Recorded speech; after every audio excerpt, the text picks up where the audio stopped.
All right. Hello and welcome. My name is Ben, and this is part 10 in a series in which we implement a DSL for UI testing in Rust. Today's video is going to be all about basically growing up. We want to fill out a real test suite, and we want to make sure that all of our code is covered with useful documentation. And that also includes having a bit of narrative documentation in the form of a README. So, today is really about tech debt removal. So that's what we're going to do. If that bores you and you just want to move on to the next time we add some functionality, go for it. But this is definitely one of the realities of being a software engineer. So let's do it right. I do want to fix one bug I think we probably have right now, and then jump into documentation and writing tests and whatnot. So let's do that really quickly. So this just popped in my head, and it probably occurred to quite a few of you as I was writing it. But in our interpreter,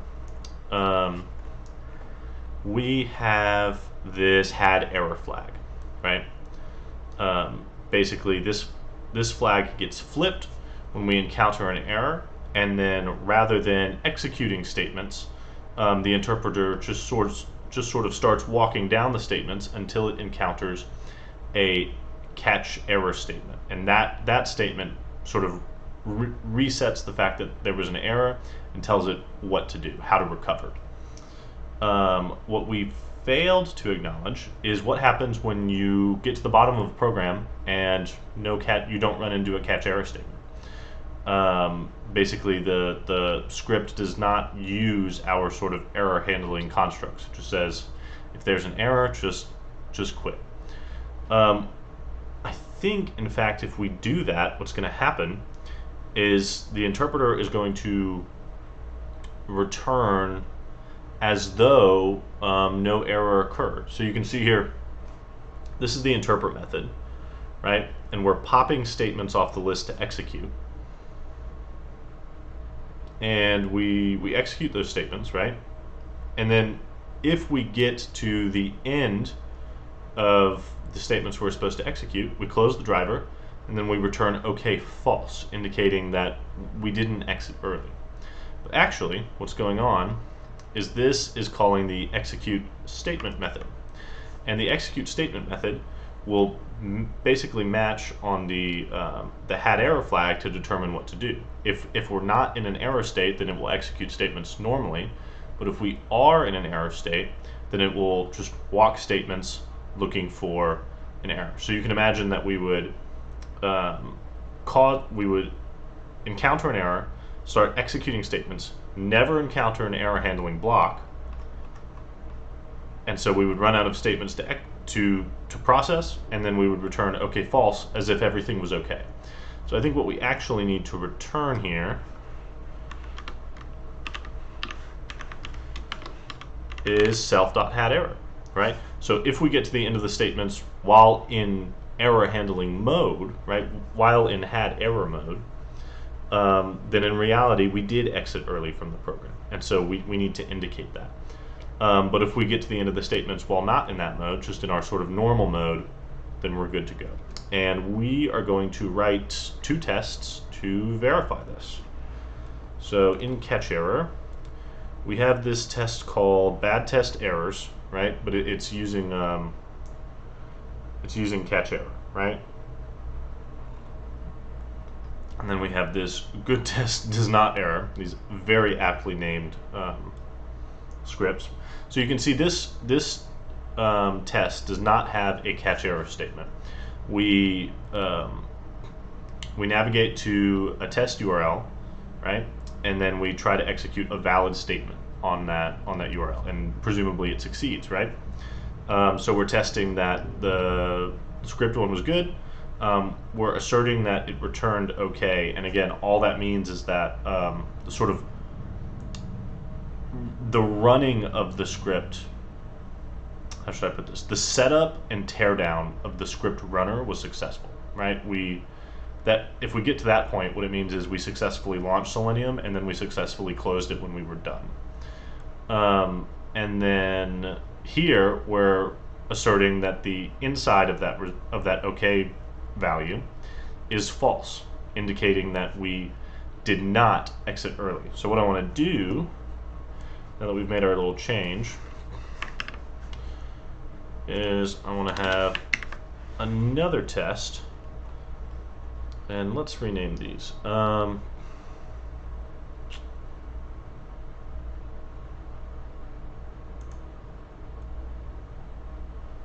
Let's rename this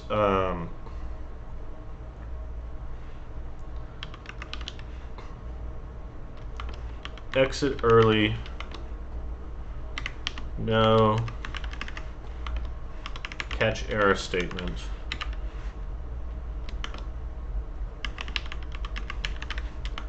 Correctly indicates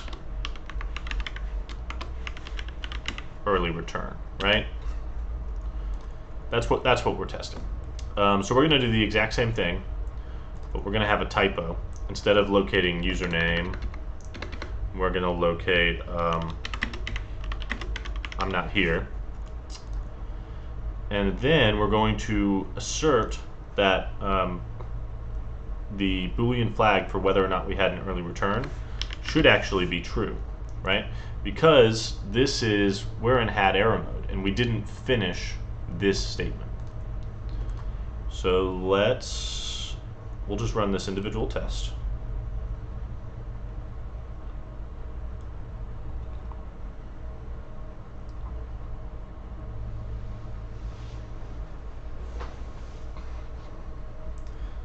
Let me get OBS up so I can make sure you can see it. Well, we'll let the test run.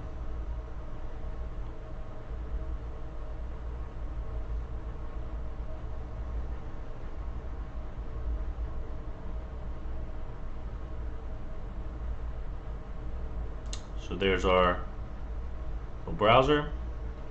It's going to not locate anything because we didn't give it a valid locator for this HTML. And at the end of the timeout, yep, there we go. That test passed, right? Because this returned true, indicating that there was some sort of early return. Still not super happy with that API. We may change it. And by the way, this little lump, that's what happens when you're tired in the morning and you put a Hydro Flask mug in the microwave to warm up your coffee. Don't do it. Okay. So we've got that going for us. And now what we want to do is we can go through and do the unit documentation, and then I think we're going to do that as the last part of the video. I think what I want to do first is narrative documentation.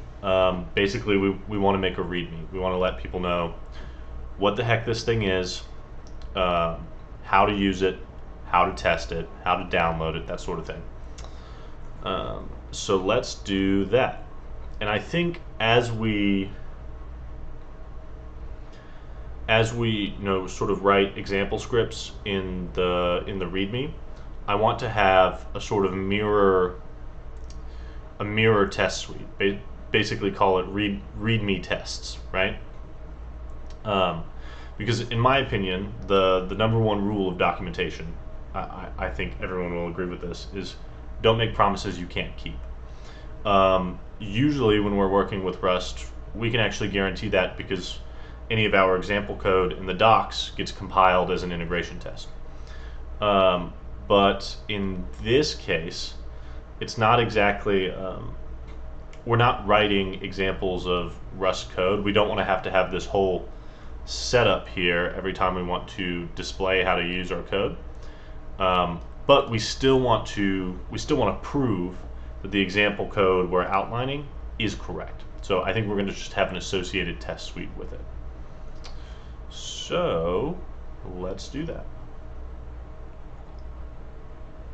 Okay, you can go away. And let's go into the lib, right? And this is our fantastic lib. And let's do some module level documentation. We're going to be using cargo readme. If you've used Rust for a very long time, you've almost definitely used cargo readme. Basically, cargo readme is just a command line tool where it will take the module level documentation in your lib, or in fact, you can specify what documentation it should use, and it'll generate a readme file for you, which is nice. So I can say something like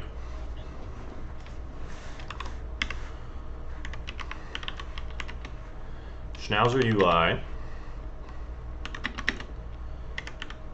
is a human readable DSL for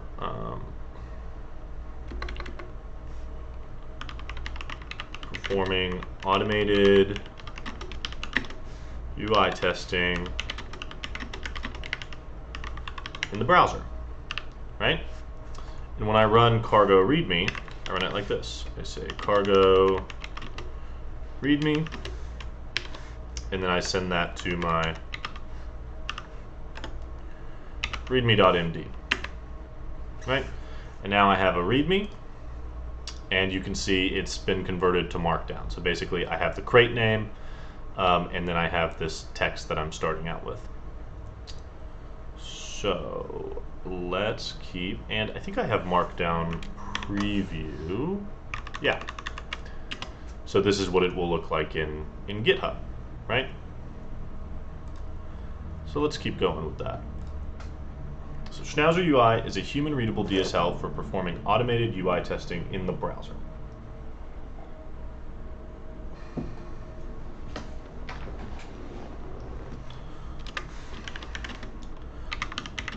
The main goal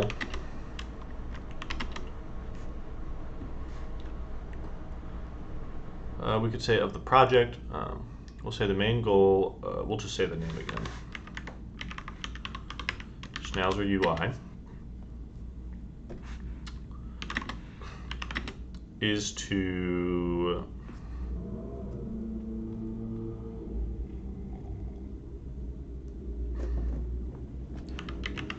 increase so the corporate way of saying this is I would say the main goal of Schnauzer UI is to increase stakeholder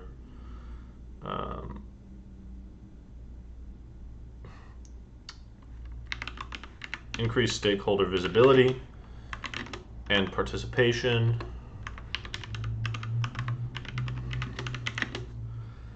in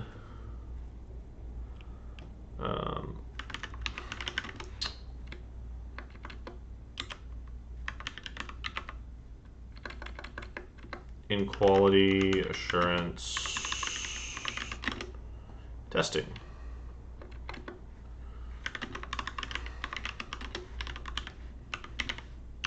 Right? Basically what that means is we want, I guess we can put this in there.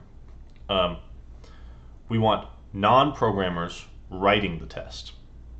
That's the main goal, right? That's the big kahuna. We want non-programmers writing the tests. If that's not possible, we at least want non-programmers evaluating the tests, and that's sort of where you usually end up with Cucumber. You still have to pay programmers to write a bunch of Java or Python or JavaScript, whichever language you're using for the Selenium bindings. And then the whole point of the Cucumber reporting facade is so that non-technical users can read over and evaluate the tests. The problem with that is you have to trust that the person writing the program is basically being honest. You have to trust that the thing that they're asserting when they come up with the name for the Cucumber step is actually being executed in code.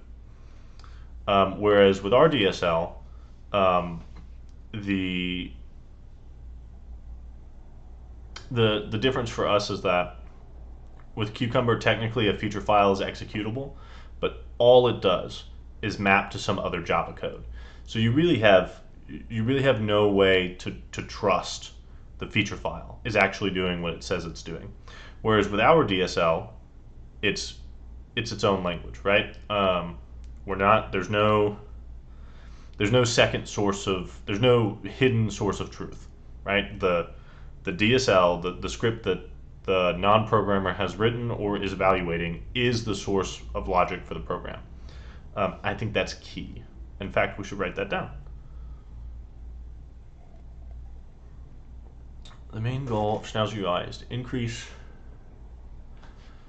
stakeholder visibility and participation in quality assurance testing.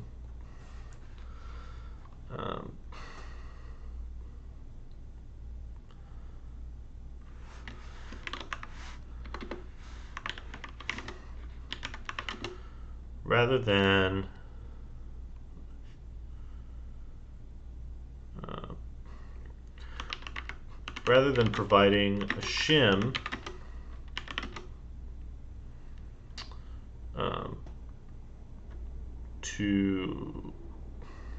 providing a shim to underlying code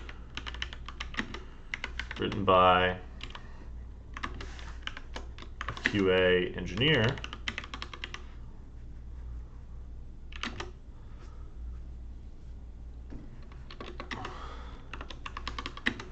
C Cucumber,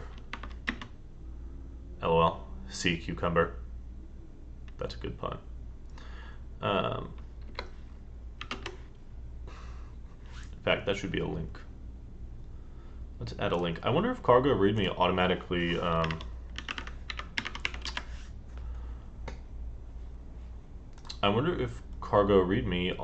does markdown links. I bet it does.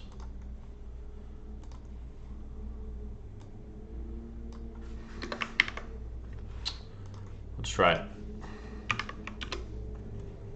Right, so when I go here, it doesn't look like it. Huh. That's nice. I guess it can't just automatically produce like a markdown link, like a oh, what is it?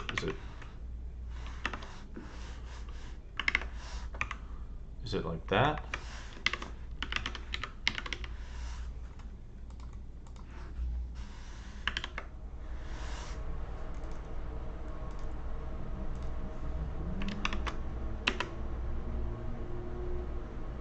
Yeah.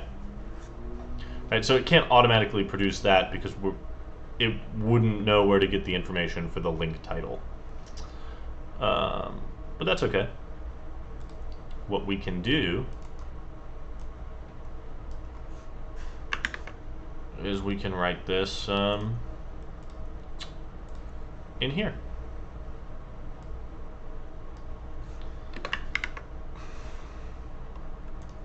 So rather than providing a shim to underlying code written by a QA engineer, schnauzer UI is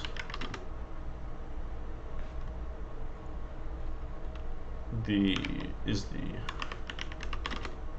source of truth. We won't do that in quotes.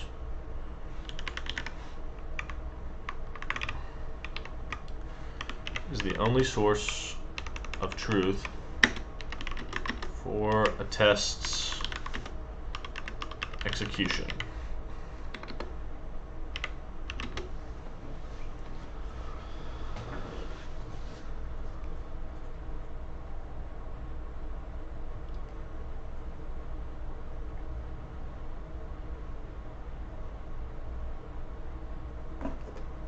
And we can say in this way,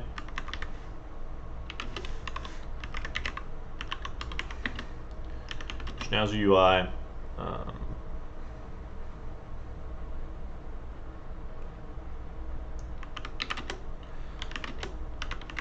aims to provide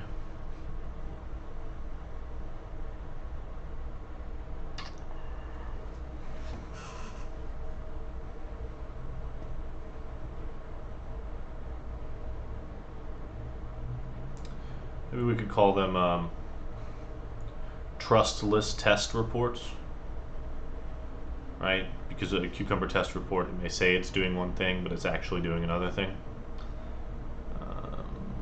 Yeah, I don't think we have to sugarcoat it, right? In this way, Schnauzer UI aims to provide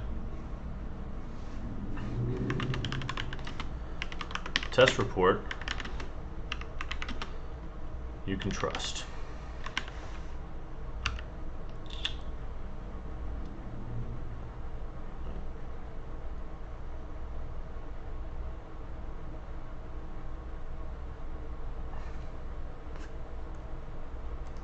This needs to say source of truth.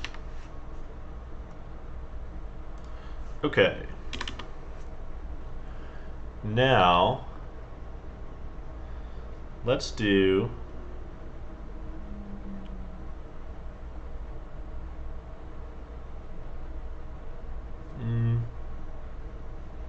some basic syntax. We'll say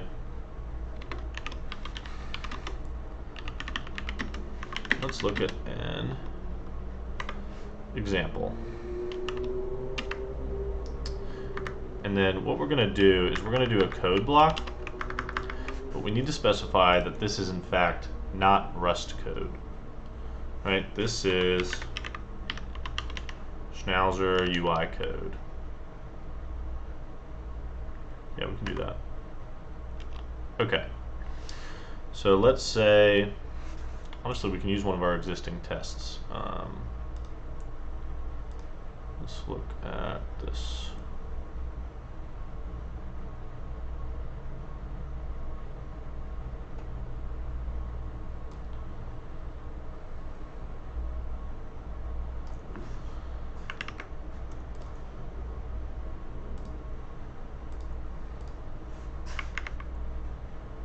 I hate when this happens. When you try and copy inside of a comment. I bet there's some command that will save me from that, right? But I just don't know it.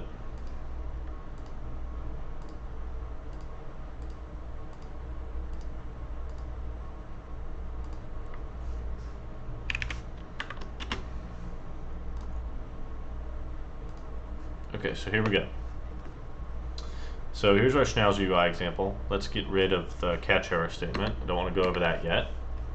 So we have type in username located by labels, right? Locate username and type test@test.com. Type in password located by placeholder. Okay, let's make this correct. Locate password, type password 123. Click the submit button located by element text. Locate, submit, and click. Let's cargo readme and see how this is displaying. And then we can come here and sort of produce the preview. Okay. Human readable DSL for performing automated UI testing in the browser. The main goal of Schnauzer UI is to increase stakeholder visibility and participation in quality assurance testing, rather than providing a shim to underlying code written by a QA engineer, Cucumber.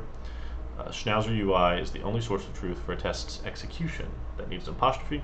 In this way, Schnauzer UI aims to provide a test report you can trust. Let's look at an example, and then this example is working pretty darn well.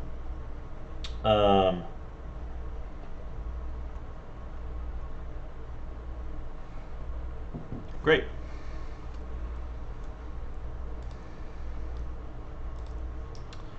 Let's remove that ending line, and then I'm going to quickly run cargo test just to make sure that cargo doesn't try to execute this as a doc test. It shouldn't, but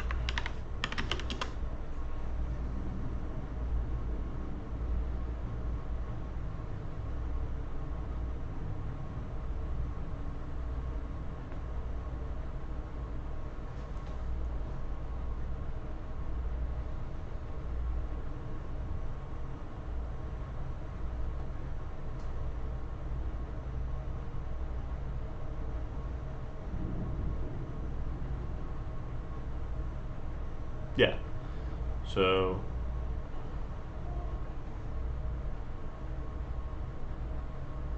okay, so no unit tests. Now it's running the tests. Now it's running the integration tests.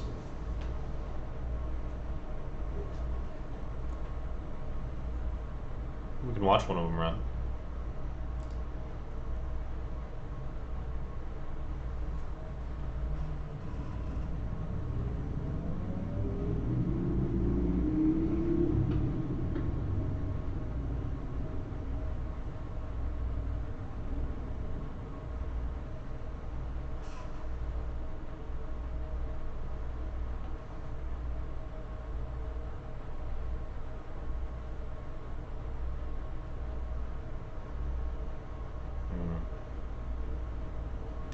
Okay, this is something we want to consider. So we have our tests. We have our integration tests split into multiple files, and usually that's I think that's a good way to keep your tests organized. I don't really believe in having one big test file. The trouble with that is that Rust is going to execute those tests in order, which is not so great when each test can take 2 minutes, because a lot of them test that timeouts are working correctly. So we may want to consolidate the tests into a single file for now. We also want to be careful that we don't launch 46 browsers, 46 browser windows. That would not be great.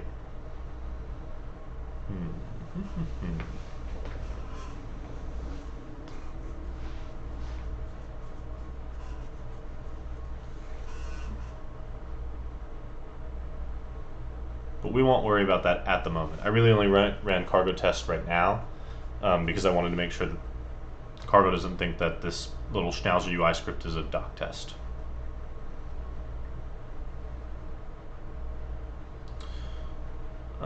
In the meantime, we can keep working on the README. Okay. So we have this example, right? Now what we probably want to do is go over each part.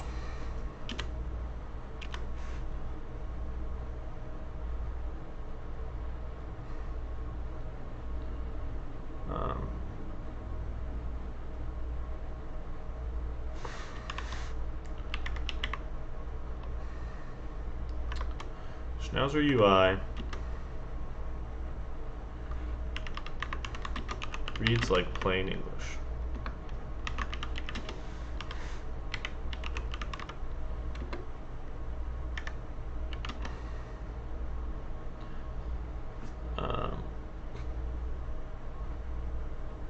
It's like plain English and prefers,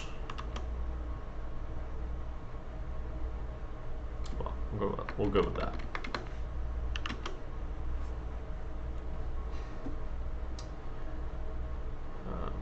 We'll say # creates Schnauzer UI comment. So # creates a comment. Comments in Schnauzer UI are automatically added to test report runs, or to test reports.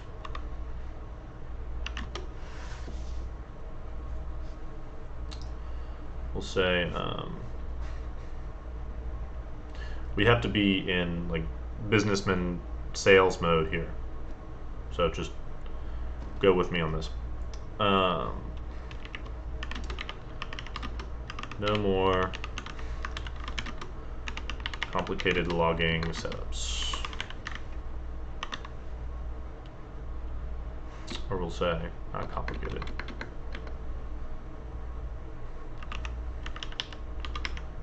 No more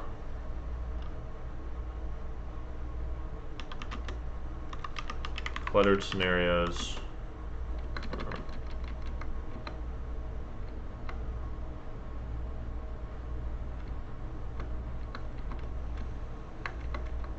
We won't say anything about that yet. Let's do that.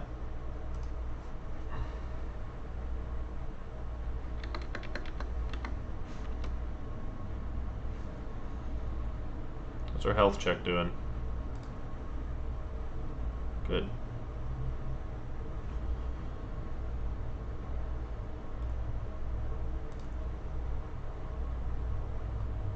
I don't know, I don't have any proof for this, but sometimes I just feel like the tests run faster when I click and view the browser.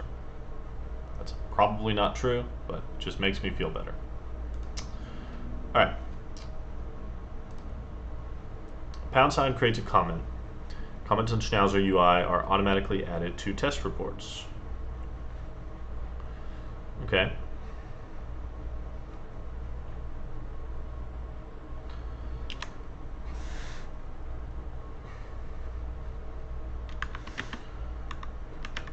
Schnauzer UI, let's use a capital S there.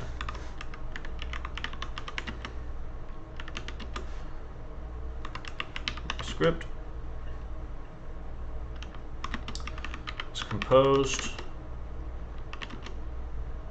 of commands.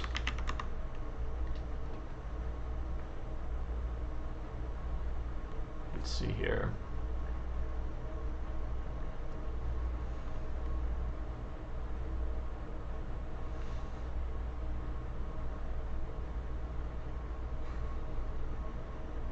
Commands that execute on top of running Selenium WebDrivers.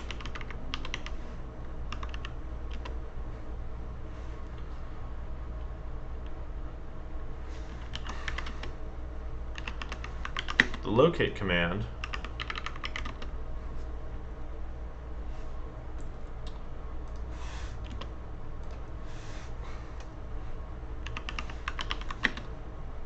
locates a web element.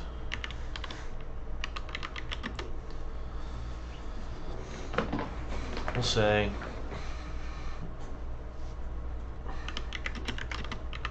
in the most straightforward way possible.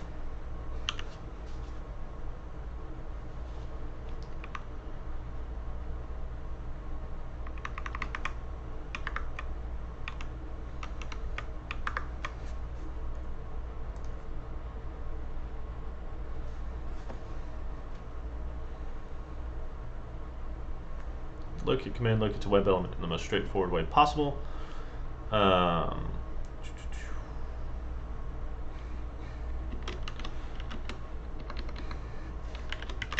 Precedence. It begins with, I don't want to use the word attributes because attributes has a very specific meaning in the context of HTML. Begins with aspects of the elements that are, I'm going to put this in italics. How do you do italics in Markdown?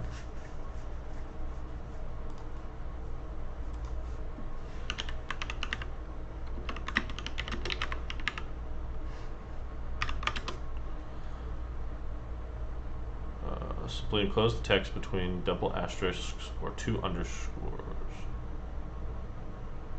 Italicize single asterisks or single underscores. Okay. I can do that. I don't write a lot of Markdown.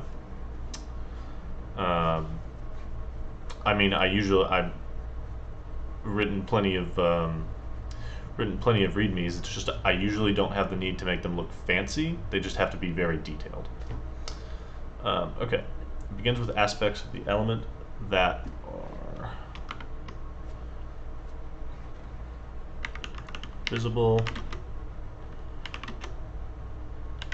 to the user. Can I do it like that, or does it have to be a single word? Let's look at our little test report here. Cool, looks like all of our tests passed, and this is not considered a doc test. Great.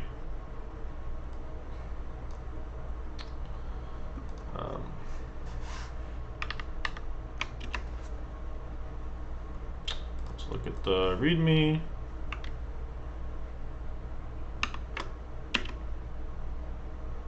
Oh, that worked. Great. Locate command locates a web element in the most straightforward way possible. It begins with the aspects of the element that are visible to the user. Maybe we should make that bold instead. Oh wait, let's not do it there. Let's do it where it counts.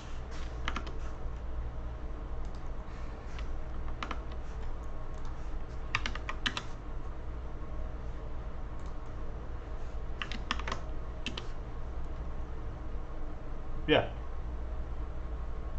Let's go with that. All right.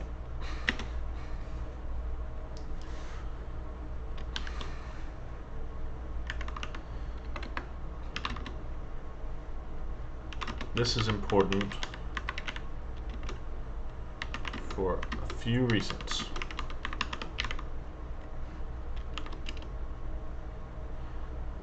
And then we want to do basically an ordered list here. So, I mean, we'll just go with this, and then maybe if the markdown looks okay, great. If not, we'll sort of look up ordered lists in markdown. This is important for a few reasons. One,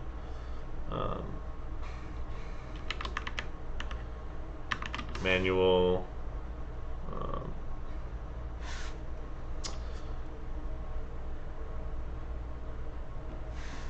QA testers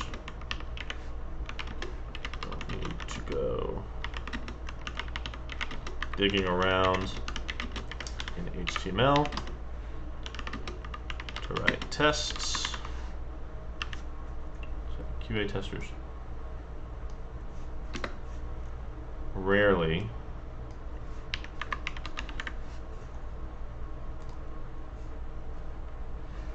to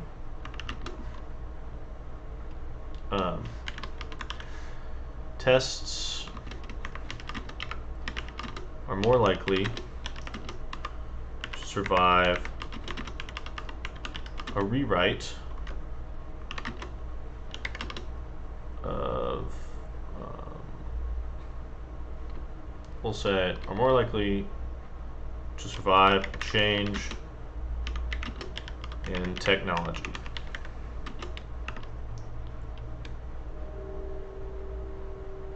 So this is the idea that if the site under test is is written in, say, I don't know, React, and the developers decide to rewrite the website in Svelte or something like that, then we don't really want to be locating, assuming we want these tests to survive that rewrite, or at least mostly survive that rewrite, which would be nice because they would be useful during the rewrite. Then we don't want to be locating elements by framework specific, implementation specific attributes, which would be things like IDs and names and stuff like that. We really want to have a preference for user visible things, right? We just want to be able to say that field says username on it, like visibly says username on it. So that's where I want to type username. That's what we want to prefer. So we can say tests are more likely to survive a change in technology.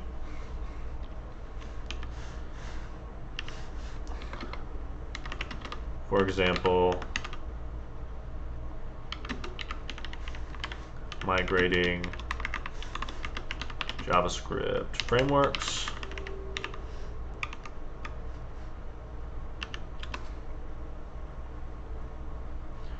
Three, we'll say tests are more representative of a user's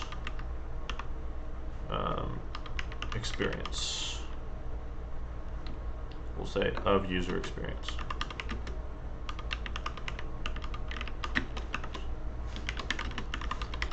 The user doesn't care about test IDs.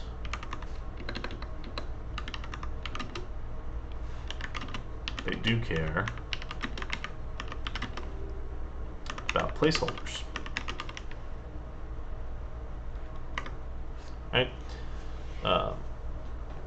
Really need to go digging around.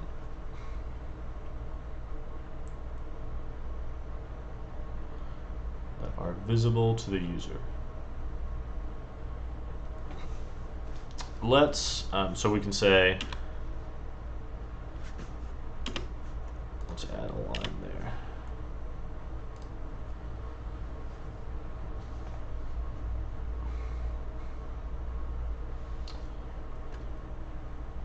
Locate command locates a web element in the most straightforward way possible.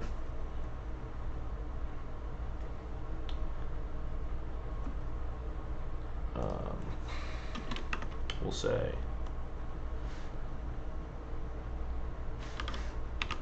build text. We'll say text, placeholders, adjacent labels, etc. We may add more here. This is important for a few reasons.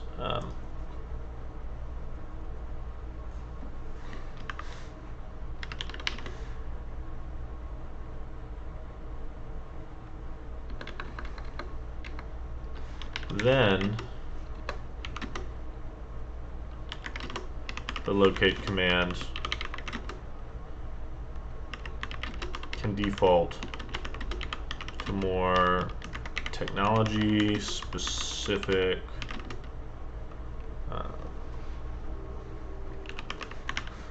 locators in order to allow flexibility in test authoring. We can rework that. And so we'll say, we'll give the precedence that, you know what, let's say precedence to be determined. Right, because with the exception of what we've just described, we haven't actually implemented the rest of the locators yet. You know, by we have by ID, but we don't have by name yet, or by title or anything like that. Okay. Then the locate command can default. Let's see how this looks.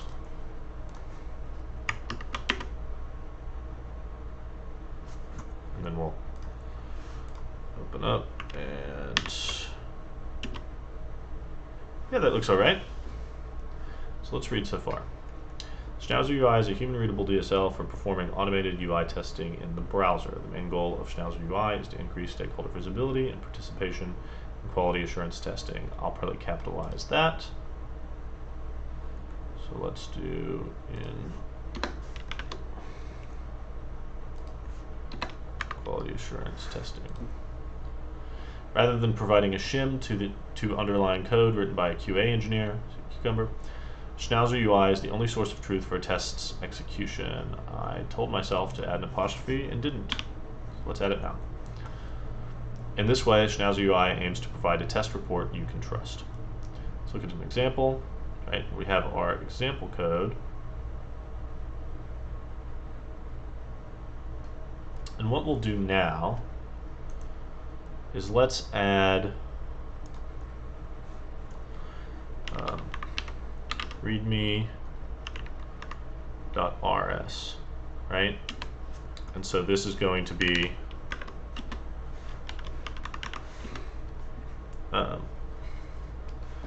tests that correspond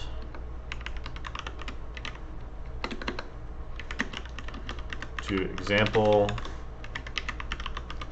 Schnauzer UI code provided in the README. Great. So let's add a test. Let's do this.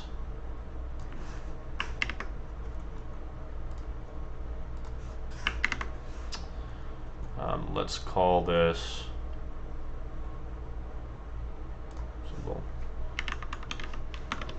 basic example. Let's replace the schnauzer UI code. Great. We're going to tab this all correctly. Great. And then we want to assert that this runs correctly, and we want to assert that it does not exit early. And we're going to be running it against test1.html. Let's call this. Let's call this login.html. Right?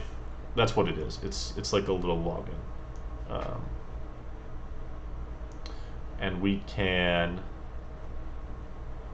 in all our tests, change that to login.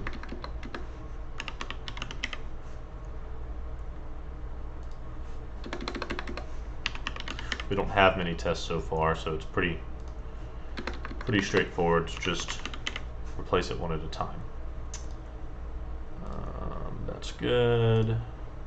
That's good. This needs to go to login. And variables. Good. Good to go.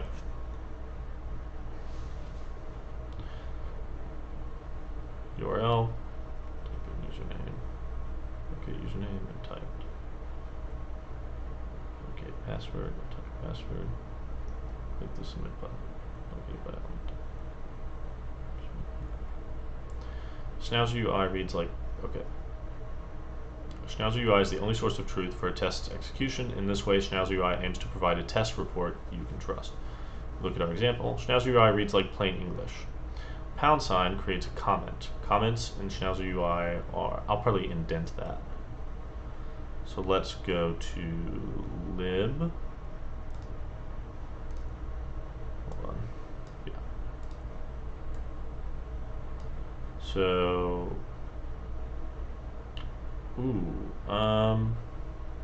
we want to force a line break. Not sure how to do that. I guess I can do a BR. Is that bad? Should I? Is it self-closing? Let's try it out.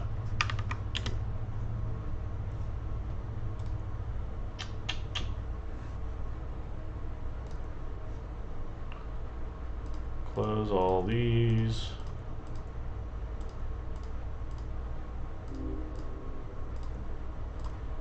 Yeah, there we go.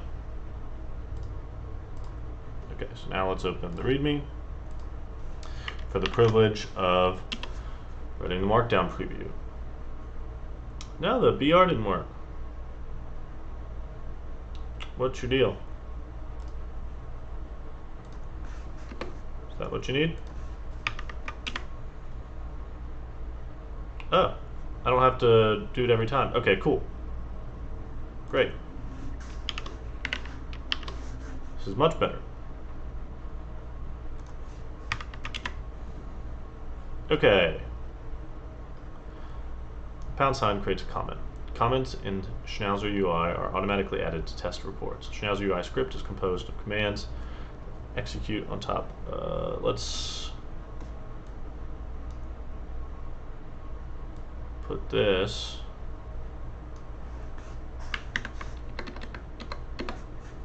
up here. In fact, we don't need to say that. We'll just let the script speak for itself. And let's say a Schnauzer UI script is composed of command that execute on top of a running Selenium WebDriver. Okay, command. You know, I could just. Does that work?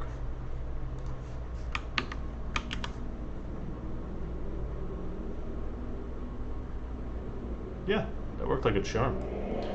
Okay. Schnauzer UI script is composed of commands that execute on top of running Selenium WebDrivers. # creates a comment.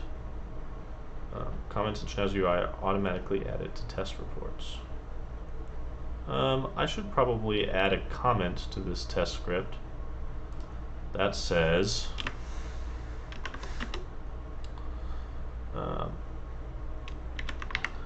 navigate to the test URL. This should also say, well, do I want to even include that? Because I could, I mean, the URL step is straightforward, but it's weird that I don't want them to think that this is meant to run against localhost. I think I'm going to remove this altogether, but then obviously leave it in the test, the associated test.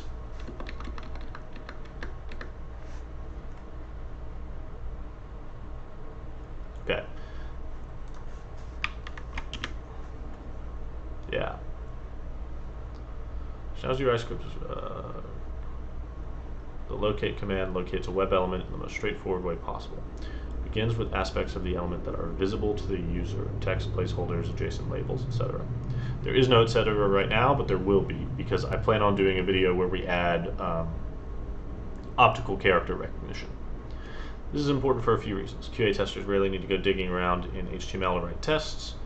Tests are more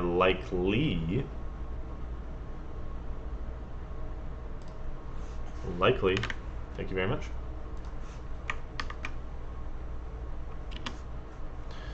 Tests are more likely to survive a change in technology, for example, migrating JavaScript frameworks. Tests are more representative of user experience. The user doesn't care. The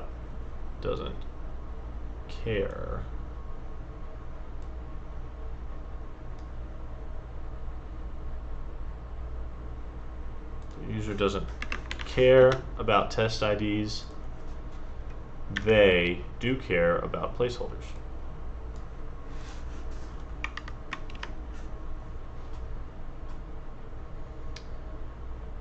Then the locate command can default to more technology-specific locators in order to allow flexibility in test authoring. And this has been commented out because apparently that's a markdown thing. Precedence to be determined. I'm actually pretty sure we know the precedence we want to do. We basically want to match with TagUI's implementation. I think it's the right order, but I don't want to write it down until it's working, right? Okay. Great. So we have Schnauzer UI.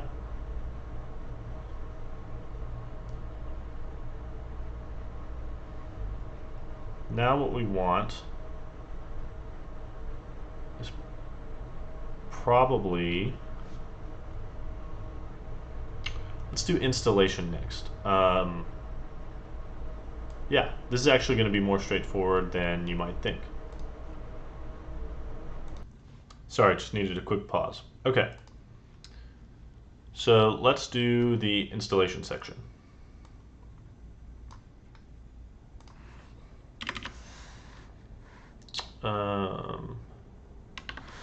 We'll call it installation. We could,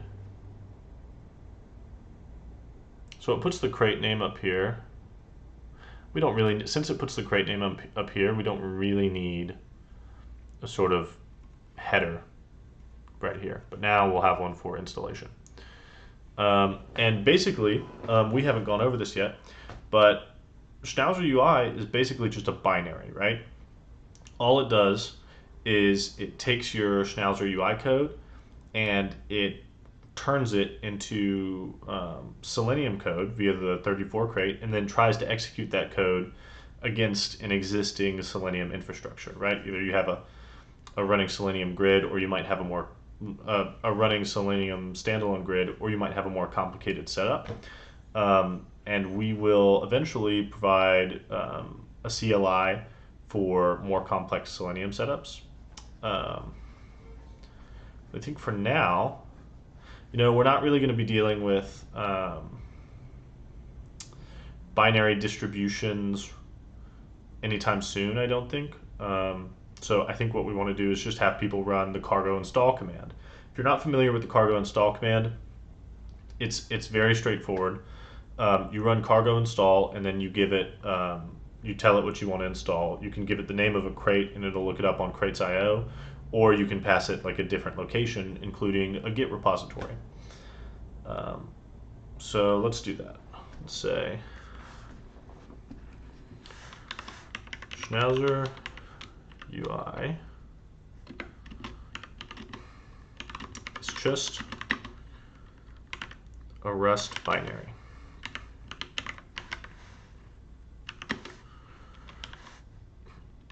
To install it,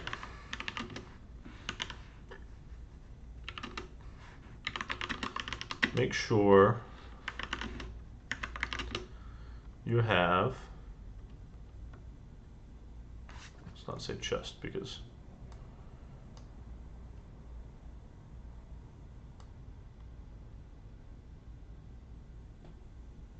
yeah, we'll say schnauzer UI is a Rust binary. Really, it doesn't matter that it's a Rust binary. Schnauzer UI is a binary. To install it, make sure you have the Rust toolchain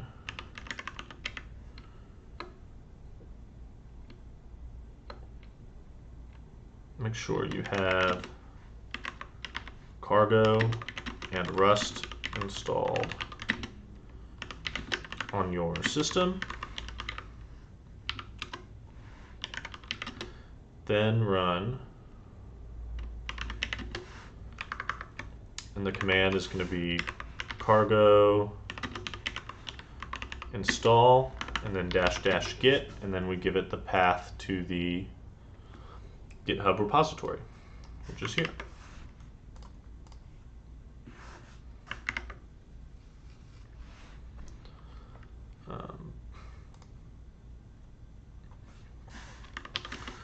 We are not doing pre-built binaries at this time.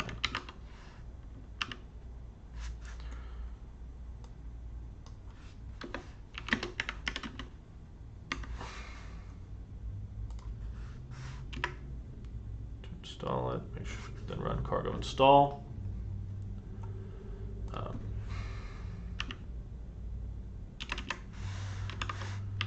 Schnauzer UI is also,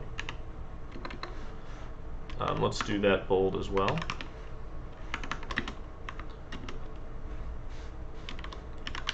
A Rust library.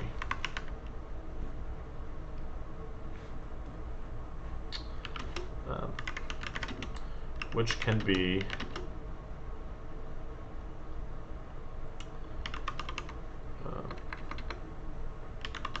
used in other projects. Right. The idea is that you may not want to pipe your Schnauzer UI code through this binary. You might want to use the interpreter as a library. Okay. Let's have that. Let's update the README, and let's take a look. Schnauzer UI is a binary, but we're not doing pre-built binaries at this time. To install it, make sure you have cargo and Rust installed on your system. I need to capitalize Rust there. Then run cargo install, right? -- git. Schnauzer UI is also a Rust library, which can be used in other projects. One thing I want to do quickly is change the binary name. So in our cargo.toml, you can see we've been calling the bin command line runner, but that is actually what's going to determine what the binary is called. So I want to call it Stewie. Stewie? Yeah, let's go with that. Right, the library is called Schnauzer UI. The binary is going to be called SCHUI. We could call it SUI, SUI. Is that a popular binary name? I don't know. I don't want to clash with somebody else's binary. /SUI. Sun Communities Inc. SUI blockchain. Yeah, not worried about that. Not worried about some random blockchain. Let's call it SUI, so it's easy to type.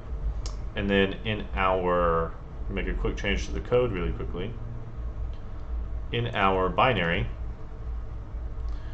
we have this usage statement, and we call it STUI. Let's call it SUI. Great.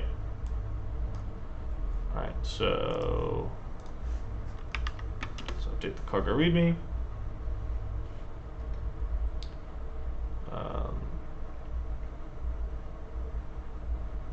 And I forgot to capitalize rest.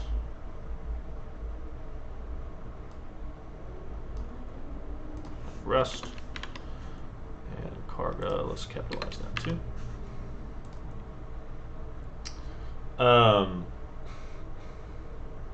So just to demonstrate for those who have not used this before, I'm going to quickly push what we've got. So I'm going to say git add,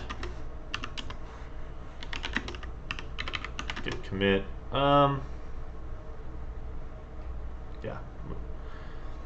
maybe I'll squash it later, but git commit progress on README. Right, it's just me right now, so haven't been doing, you know, much branching or anything like that. Git pull. I do that as habit as well. Nobody else has pushed to this repo yet, but you know, I just do my 4 steps. Great. So if we go look at the GitHub repo, you'll see this is the README we have so far, right? And to install it, it says to run this command, right? It says to run cargo install --git, right? So what will happen is if I am, if I just run this command, I'm going to get out. I'm just going to go up to my desktop folder just to show you. If I just run this command, what cargo is going to do is it's going to basically pull down the repository. It's going to pull down the repository, and it's going to build the binary for me. It knows what binary to build because our project only has one binary. And it's going to put that binary in I don't remember the exact path. It's like a path specific to cargo that is in our system path. So basically, I'll be able to run it from anywhere. So this is like, so I'll show you in a second. And I think it builds release by default. I'm pretty sure it builds release by default.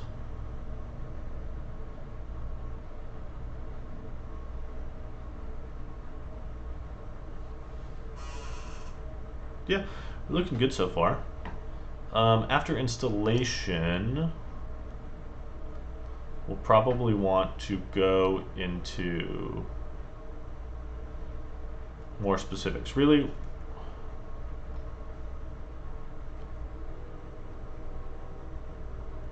we can move installation up.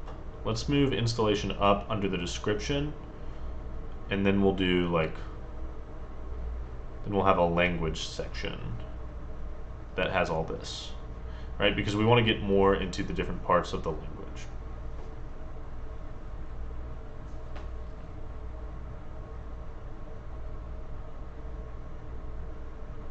Okay, great. So you can see what it did was, yeah, it built release. So it's finished release optimized target, right? So it built Schnauzer UI in release mode.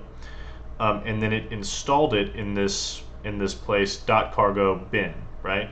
So this is where basically things, executables that I install with the cargo install command get put here, and that is in my path. So now from anywhere I can just type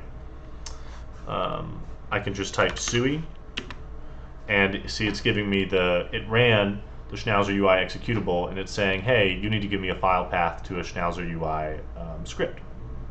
Great. I'm going to uninstall it just because cargo uninstall schnauzer UI is the package name, but I really ought to spell it right. Right, and then it removed the executable. So now if I type SUI again, there we go. I'm uninstalling it because we're obviously going to be making many, many updates to it, and I don't really want to have an out-of-date version of it in my path. Okay. Yeah, so let's move this installation section up.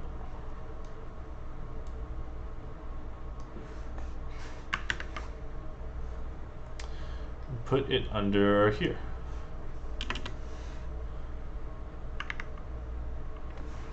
And then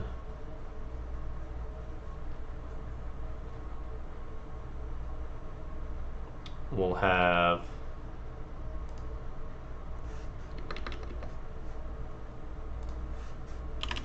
maybe we can say language, right?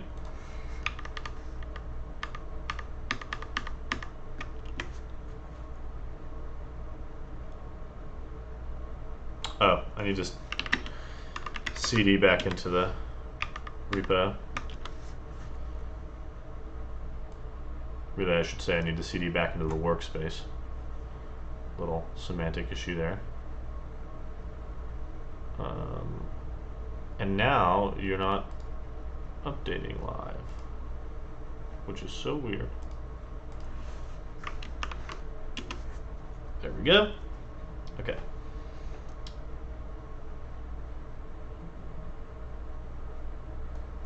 Sometimes I have spaces, sometimes I don't.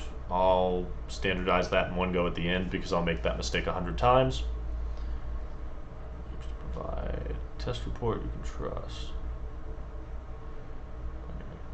We're not doing pre-built binaries at this time. To install it, make sure you have cargo and rust installed on your system, then cargo install -- git. Kind of want that to be one line. I like to do a no wrap. That's probably fine, actually. Okay. Schnauzer UI is also a Rust library, which can be used from inside Rust. Let's say from inside a Rust project.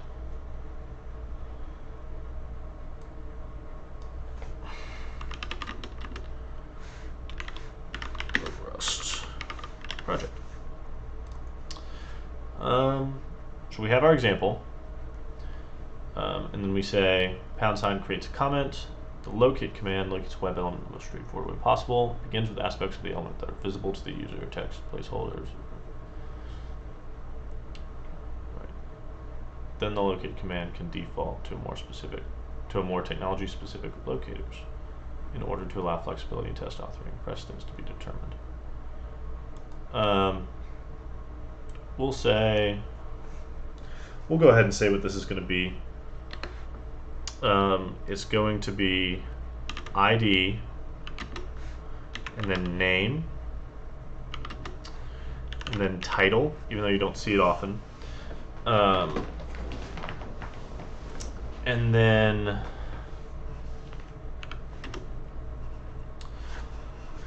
TagUI supports, I think the next in their precedence is class. So we'll go to the TagUI docs.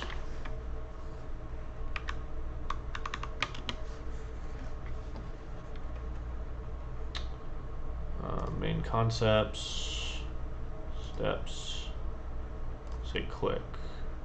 Yep. ID, name, class, or title. Okay, so it does class first, or as a last resort, text, and then it does XPath. Be more explicit by providing an XPath. So click on a certain point.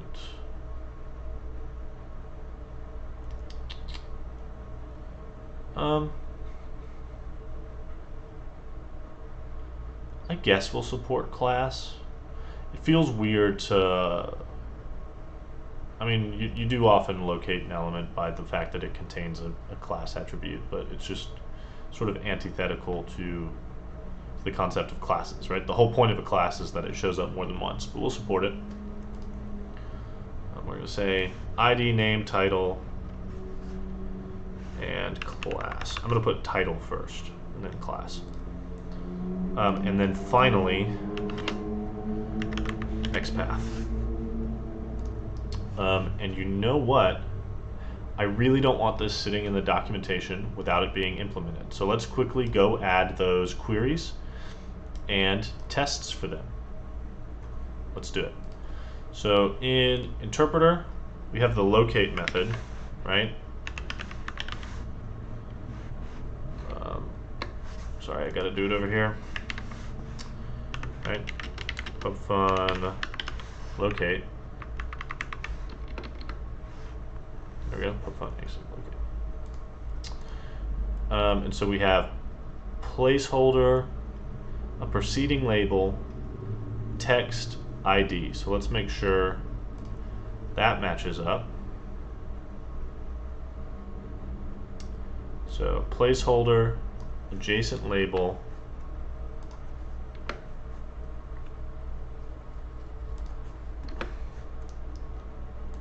text. This is important for a few reasons, blah, blah, blah. Okay. Now, we want to have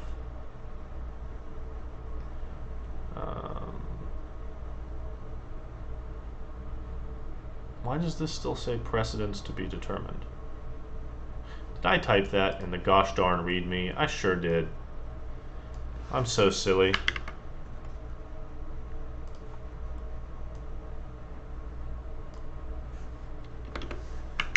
Alright. ID, name, title, class, XPath. Okay. So let's do ID. And really, we can have this precedence outlined in the documentation for this method. So for the locate method,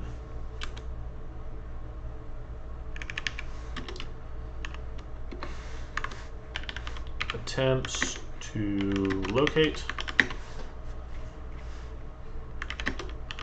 element on the page,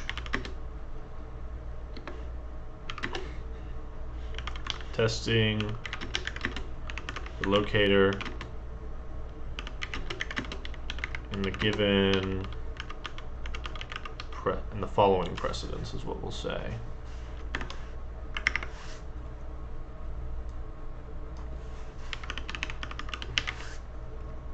Before that is placeholder, having a preceding label,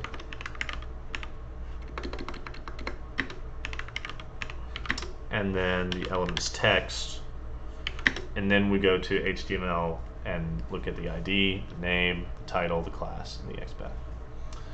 Okay, so let's add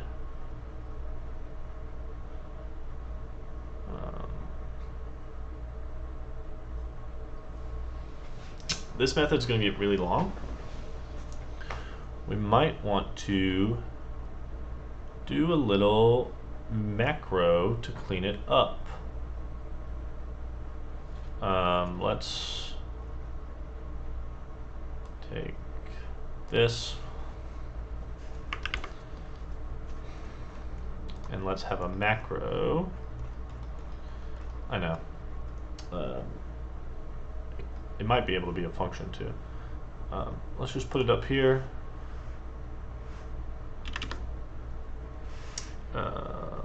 what is it? Macro rules.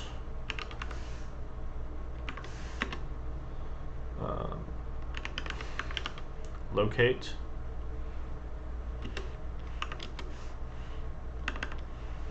And that's going to take,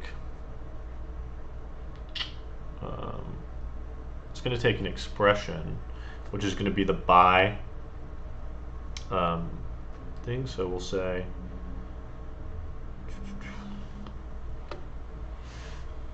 what's it called? We'll say locator, which is an expression. And then, is it this? Like that? Right? And then we say, I'm going to say if let OK found element, and then we're going to replace this with the locator.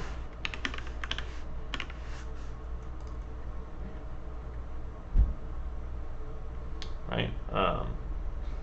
Oh, and then we're going to want a duration. Oh, we're going to want a wait time.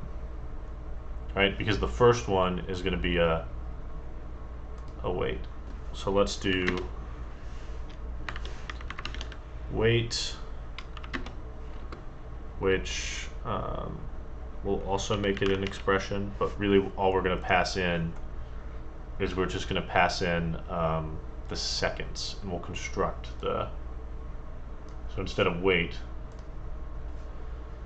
this can say wait. Well,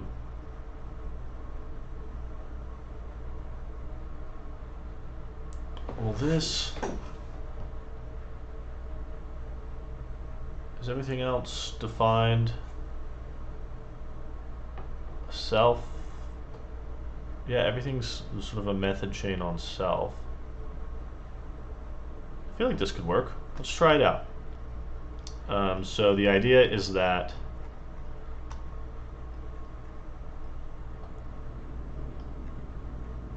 in locate, instead of saying this, right, we just want to say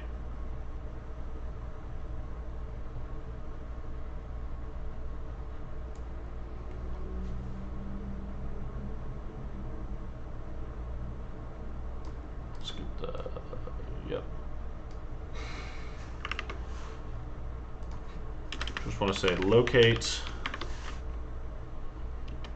and then I'm going to take the locator,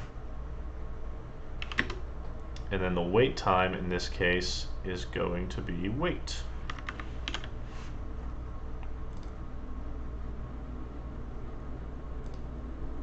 Right?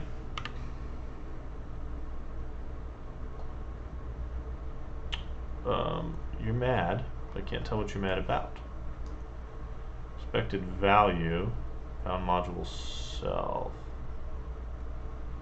Ah.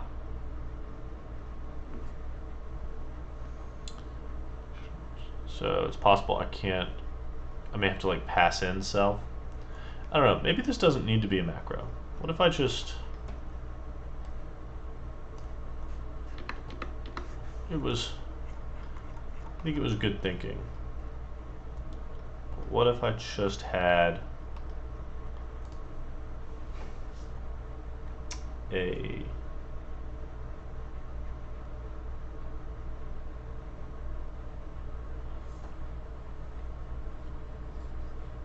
well, I don't think, maybe I don't need to extract this because it has different information, right? Because we have things like the difference between single and first, and we obviously have the no wait. I guess we'll keep it. No cleanup right now. But anywho, we have placeholder, and then we have preceding label, and then we try to find the element by its text, and then we try to find the element by its ID, and the next thing we need is name. So let's do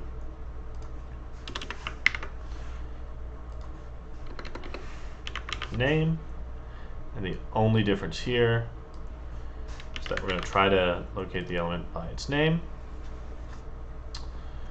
And then we'll do title.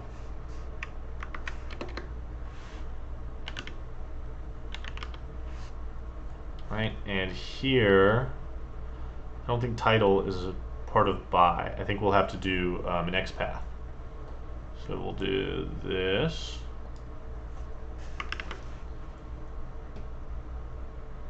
Right, so here instead of by ID, we're going to do an element such that the title equals the locator. Great. And then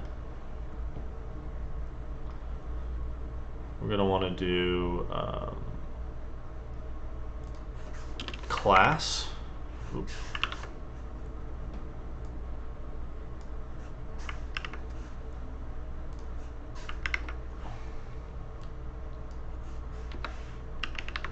By its class.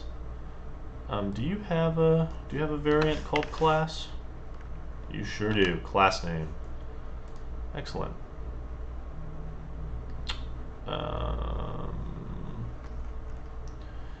Placeholder, preceding label, text, ID, name, title, class, and XPath. Finally, we just try to use the locator itself as a standalone XPath. By XPath. Right? So we'll just say XPath. Great. That should be good. We will add, it's going to be a lot of testing, but we'll keep going on the README. And we will add the test to support this in a bit. Okay.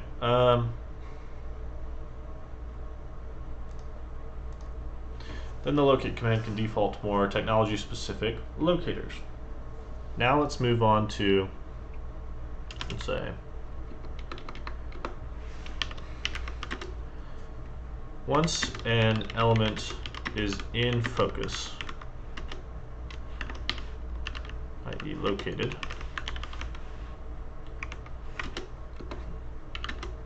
any subsequent commands will be executed against it. Right, and I like this better than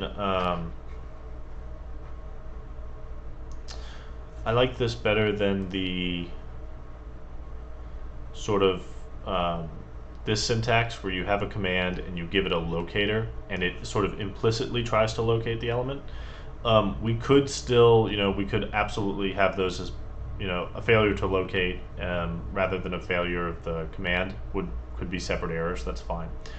What I like about it is sometimes you just want to verify that an element is present, and I'd rather just have locate than like a step for verify blank, verify presence of, and then give it a locator.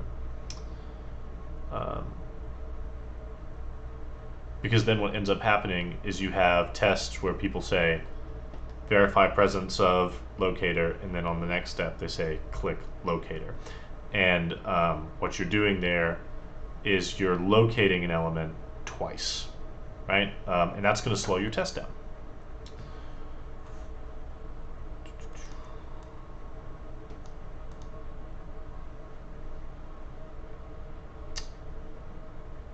Yeah,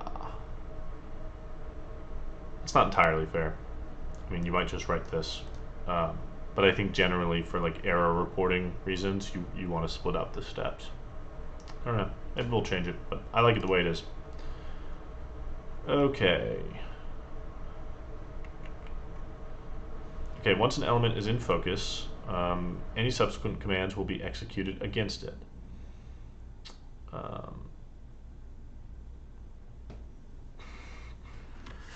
Commands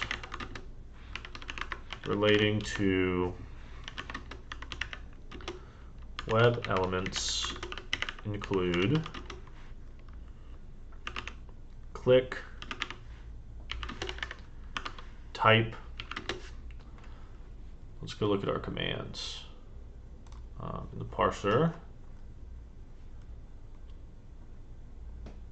we have a command statement, which is a command, type, click, read to, and that's about it. Type, click, and read to. Let's put these all in backticks.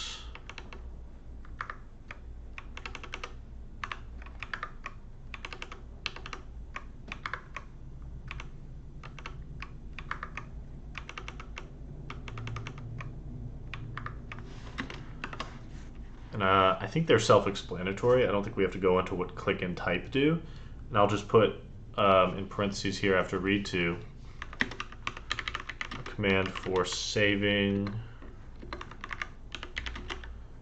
or we'll say storing the text of a web element as a variable.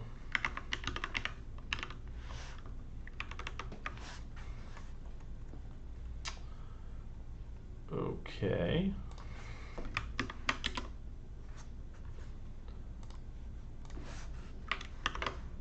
How are we doing over here? Then the locate command. Oop, that needs backticks.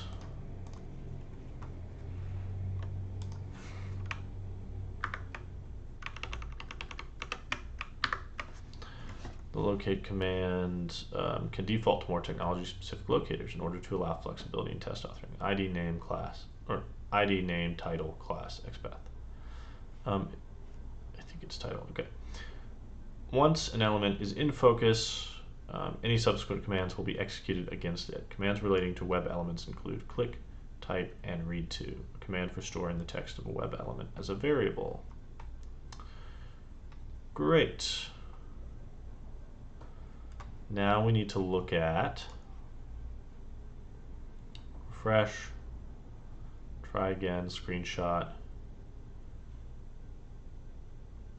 Yeah.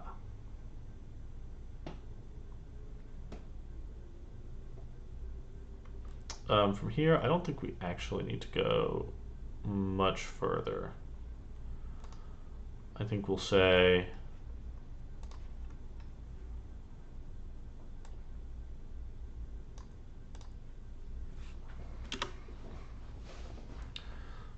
commands relating to web element.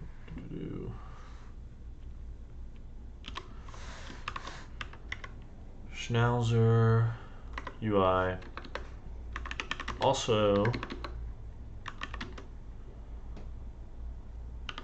includes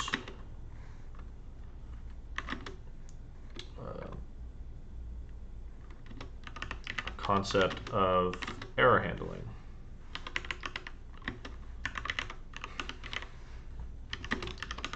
UI tests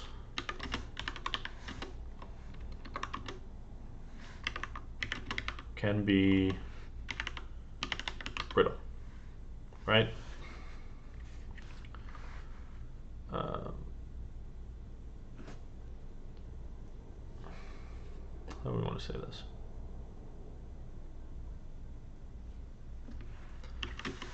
Sometimes you simply want to write a long test flow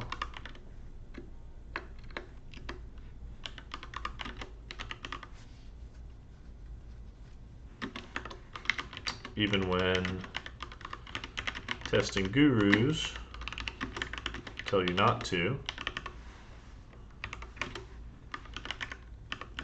without it failing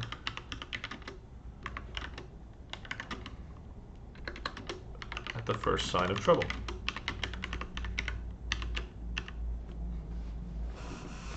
We'll say at the first slow page load.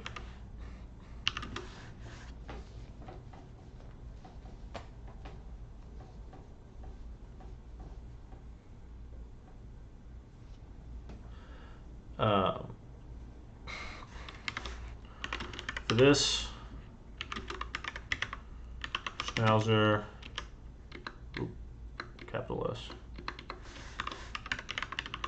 schnauzer UI provides catch error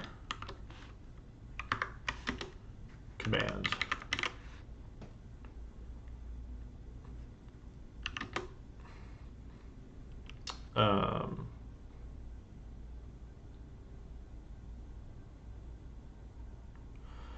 Let's say,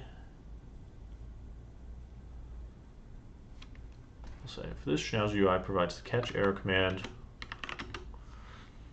for gracefully recovering from errors and resuming test runs.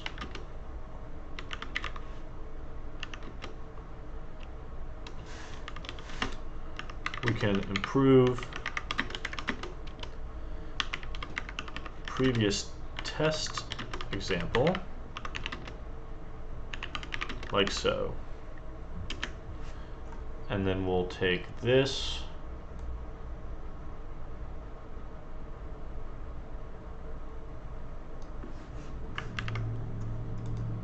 and say that, but we'll say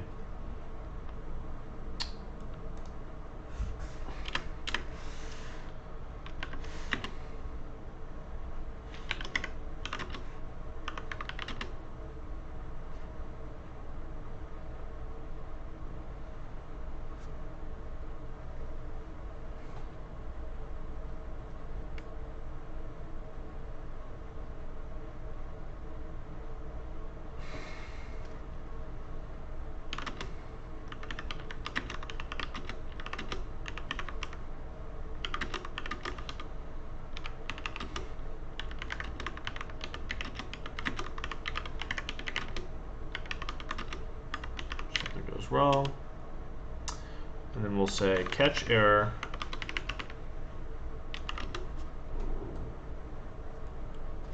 screenshot and refresh and try again, right?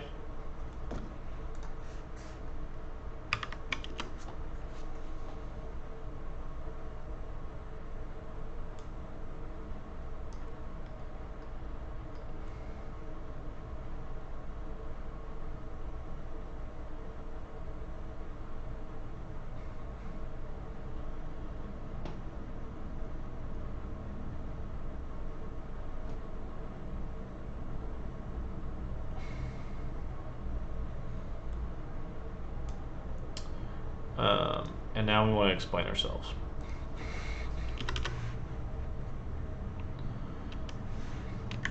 Here, catch error command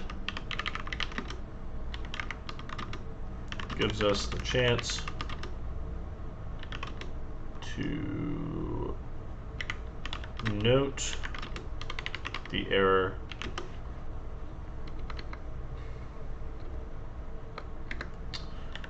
take a screenshot, or we'll say to reset page by refreshing and trying again.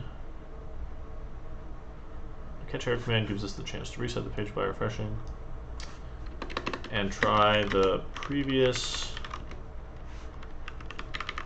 commands again without the test simply failing.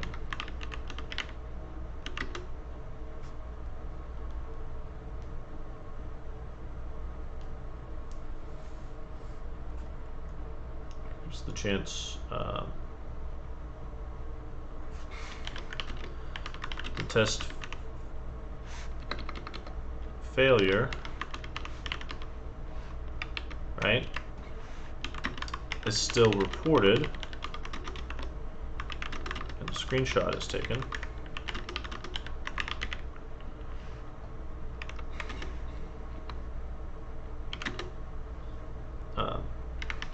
But the rest of the test executes. And in fact, what I think I want to do is I want to indicate here that there's going to be more to this test.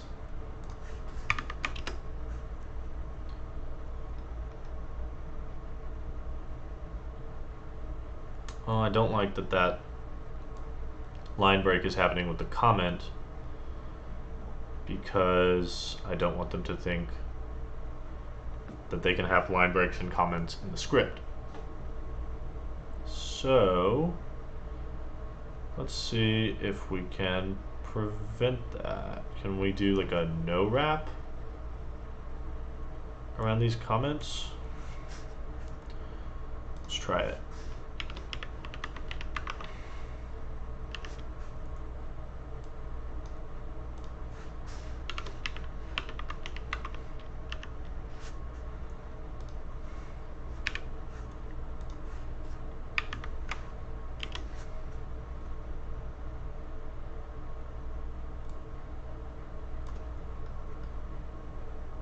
Ooh, that's not good.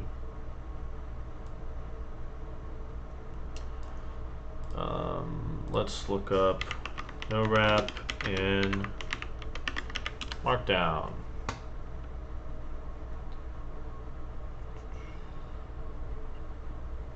Pre-wrap instead of no wrap.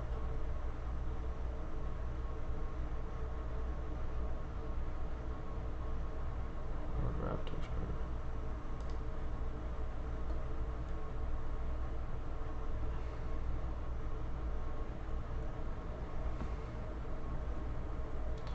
So no BR works fine.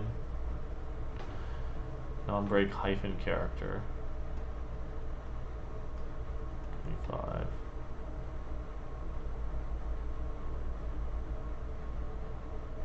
Not standard HTML and shouldn't be used.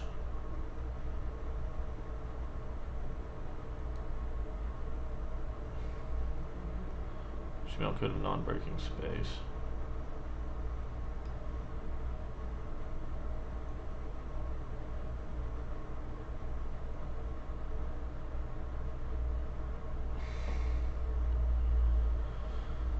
Use non-breaking space. Okay, yeah, we can put non-breaking spaces in between all our comments, I guess. It's not a horrible idea. Instead of a no wrap.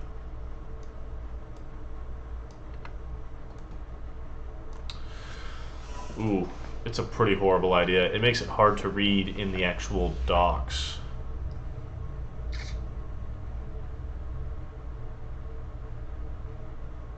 I guess nobody really reads this in the, well, I do. What was that thing about pre-wrap instead of pre or no wrap? Code and pre-white space style should change from pre and no wrap to pre-wrap.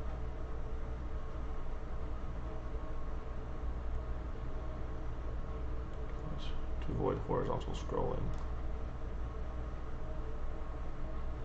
That's not it.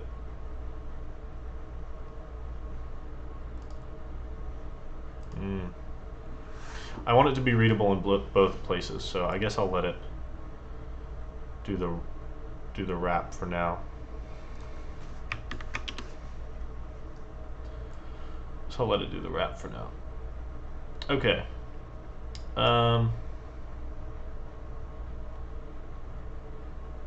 Here, the catch error command gives us the chance to reset the page by refreshing and try the previous commands again without the test simply failing. The test failure is still reported and a screenshot is taken, but the rest of the test executes.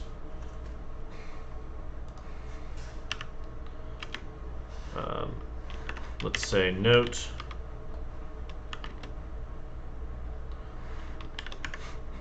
this does not risk getting caught in an infinite loop. We'll just say in a loop. In a loop. Try again command will only re-execute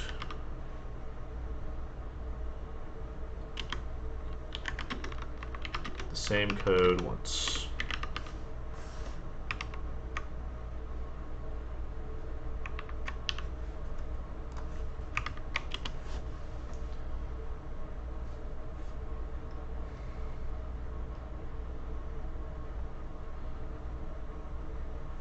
Let's put try again in ticks. Let's put catch error in ticks and give it the colon and then dash. Reset the page by refreshing.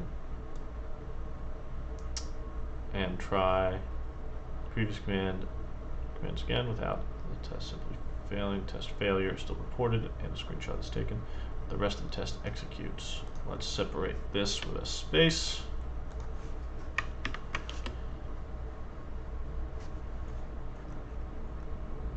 Note this does not risk getting caught in a loop.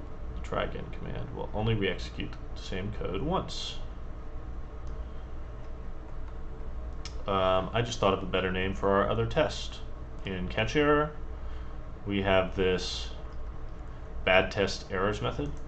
Really what we want to call it is rename symbol catch error does not get stuck in loop. Great.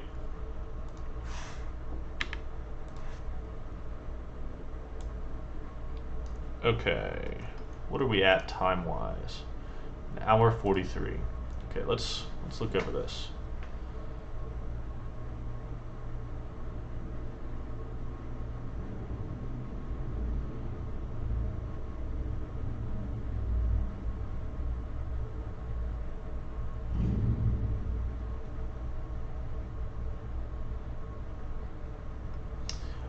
Basically, now what we want to do,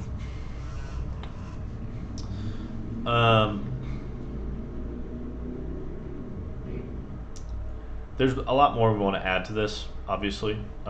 We want to add a full reference for the language. We want to add things like how to contribute, how to run the tests. Actually, that's a great next step. And then relatively soon we'll hop back into the interpreter and try to finish up our sort of unit documentation. Okay.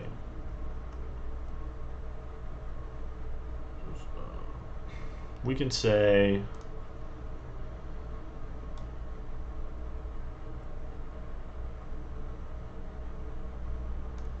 if we look at our parser, we have our commands here. We'll probably want to build sort of an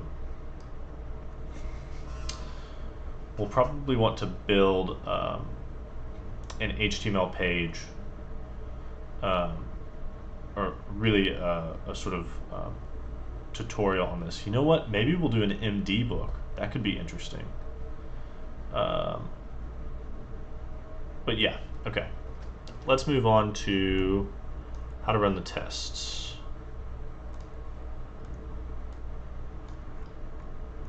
So let's say running the tests.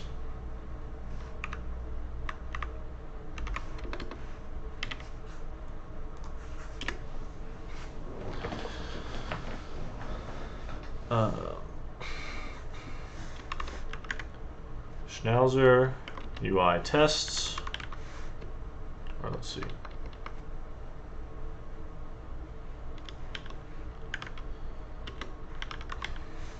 The tests for this project, we'll say, let's Schnauzer UI runs against Selenium. To run the tests, you will need a Selenium grid running. Actually, we actually committed our Selenium grid, I'm fairly sure. Right, so we have this jar in the Selenium folder, and I don't think I added that to the git ignore. Nope, here it is, jar. So what we'll say is before running the tests, you will need to see.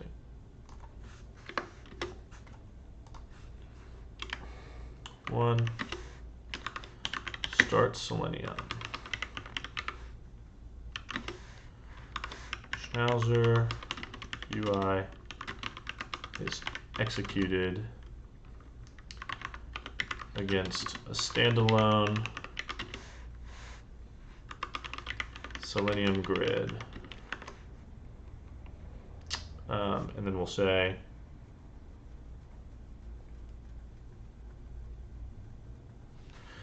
configuring Schnauzer UI to run against an existing Selenium infrastructure is on the to-do list.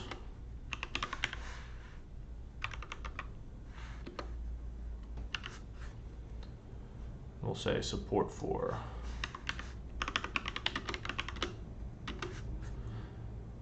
Support for configuring Schnauzer UI to run against an existing Selenium infrastructure is on the to-do list.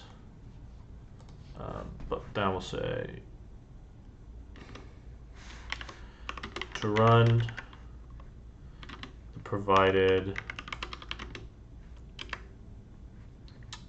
Selenium grid, cd into the Selenium directory,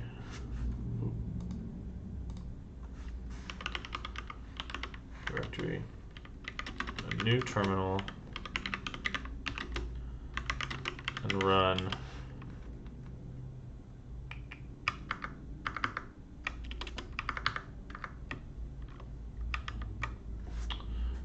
and this is going to be bash, I guess. Yeah, we'll do it that way.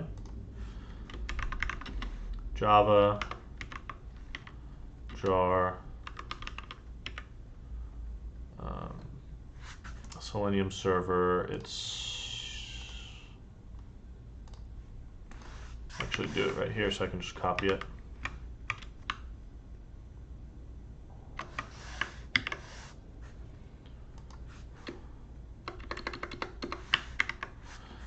Right, java-jar Selenium server, and then the version standalone. We could put. We may update this. We may keep this version of the jar updated. So we could just call this. Well, we'll leave it for now. We may want to just say like in angle brackets or something version. Actually, yeah, let's do that. And these didn't work before.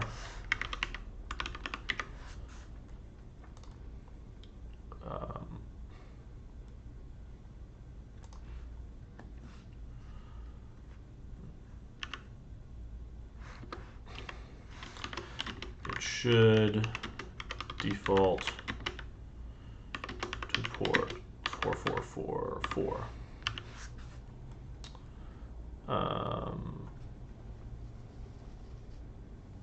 We'll be adding a CLI soon so that you can specify the port. 2.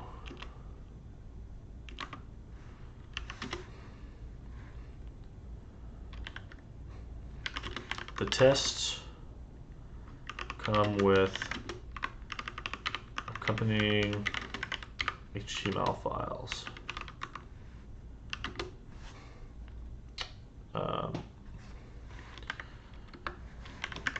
The easiest way to serve the files to localhost is probably to use Python, right? Run the command.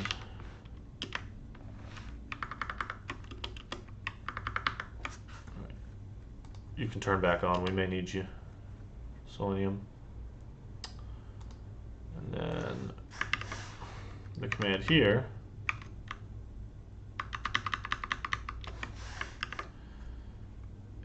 is that.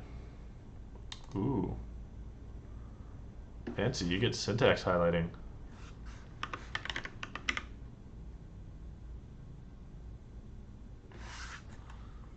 Okay.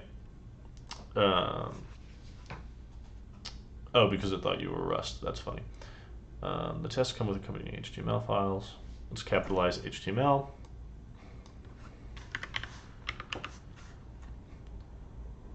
The easiest way to serve the files to localhost is probably to use Python. Run the command, blah, blah, blah. You can start serving files again. And then from there, there should be a simple cargo T. Or we'll say cargo test.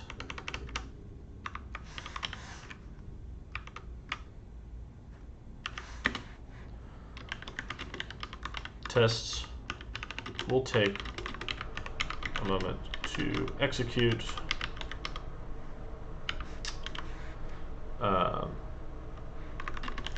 As they will launch browsers to run in. The other thing you need is the other thing they're going to need is Firefox and Gecko driver, because right now we are configured to run on Firefox with Gecko driver.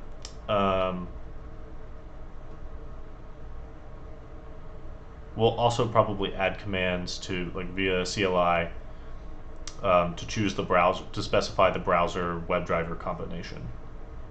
And, you know, if you want to do Chrome with Chrome driver, or you want to do whatever the Safari one's called. I don't know. Okay.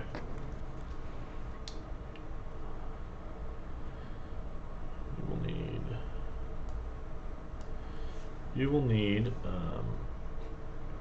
Firefox and Gecko driver installed and in your path. And then we'll say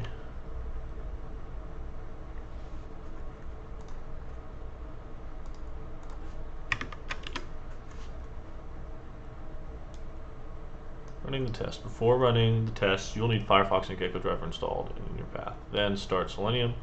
Schnauzer UI is executed against a standalone Selenium grid. Support for configuring Schnauzer UI to run against an existing Selenium infrastructure is on the to-do list. To run the provided Selenium grid, cd into the Selenium directory in a new terminal and run. I could put that in between backticks since it is technically a bash command.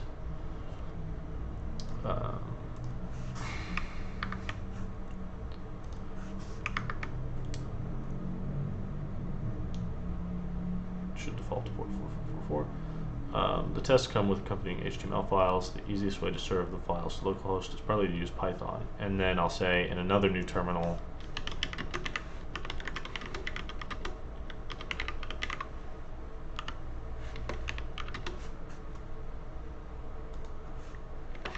run the command like that. From there, it should be simple cargo test. The test will take a moment to execute as they will launch browsers to run in. The tests, installation. Okay, let's do a quick search just for my sanity. I'm gonna find all the places I typed schnauzer UI with a space, and I'm gonna remove that space. I think there should be no space. That's my decision.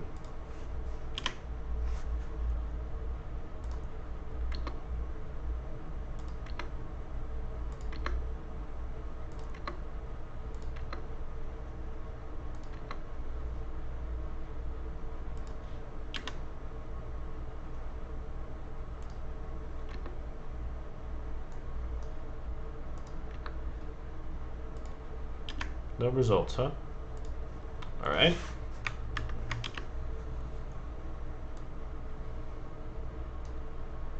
I think that looks pretty good for a start.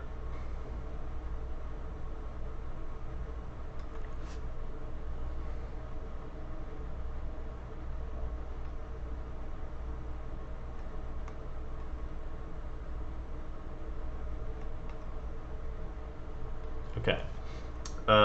Let's add this code example to our tests that correspond to the README. Right, so let's do the same test.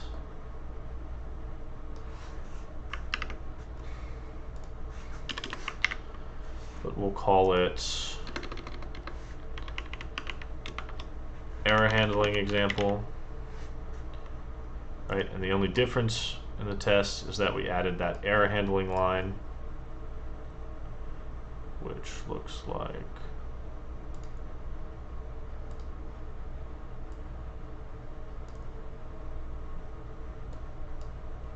this.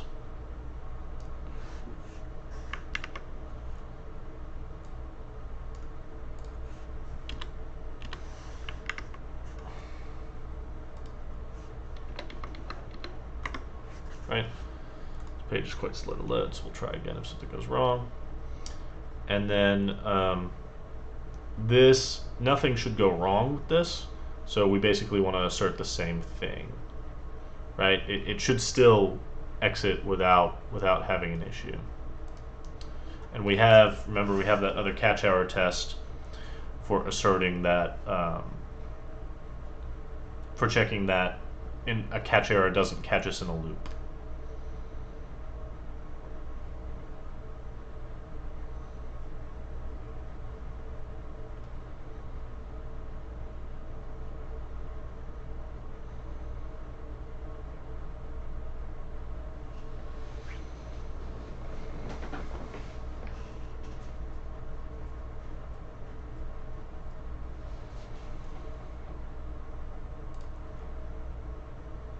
Great. Awesome.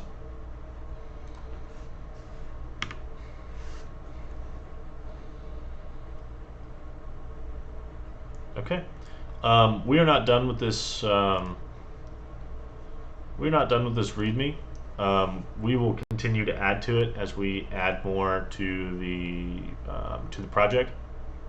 Like I said, we're going to be adding eventually some information on contributing guidelines. We're going to be adding, as we add a CLI and a better way to basically install and use Schnauzer UI. Because for some people they'll want to use Schnauzer UI as a binary on top of existing Selenium infrastructure, and some people will just want to download the whole thing as one program and then be able to say run it. So we'll add stuff about that, and we will add stuff probably in the next video, because in the next video what I think I want to do is start working on a REPL, add a REPL, right? Because we kind of want to be able to do REPL driven development. So for those of you who don't know, REPL stands for read, evaluate, print, loop, and it's sort of, if you've ever used Python before, you've used a REPL. Most likely, it's this idea that you can just sort of run it in the command line and type one command at a time and see it execute live. And we want to do that and see it execute live against a browser. So, okay, we are at 2 hours and 1 minute. Let's get the commenting and refactoring in the interpreter done, so that we can do the REPL next video. Let's do it. Ooh, and you know what? We should add tests for this as well. Yeah, so let's actually do that first. That's important. We want to cover this. So we have this health check test, catch error. Catch error does not get a second loop. Good test does not error. Exit early, no catch error statement correctly indicates early return. If statement, readme, variables. Let's add one called locate.rs, and we're going to have an associated HTML file, locate.html.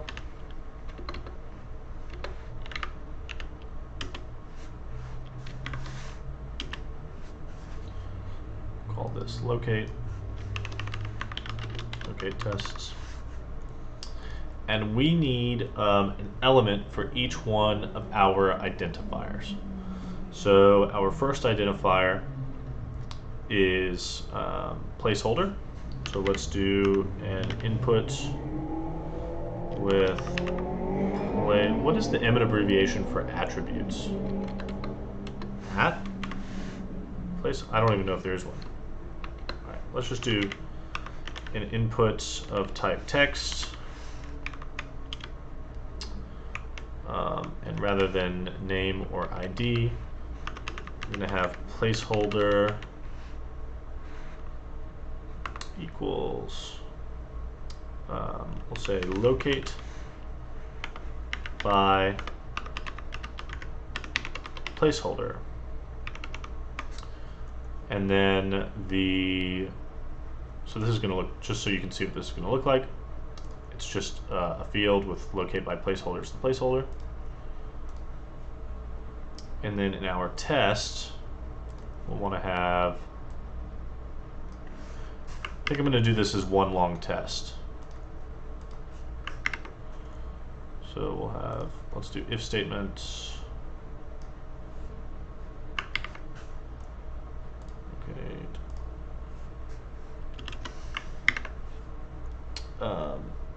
Let's get rid of all this. We'll have a step locate, and we want to give it the placeholder to locate by, which in our case is locate by placeholder.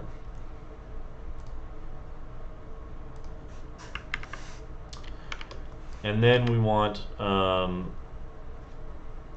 a preceding label. So let's have a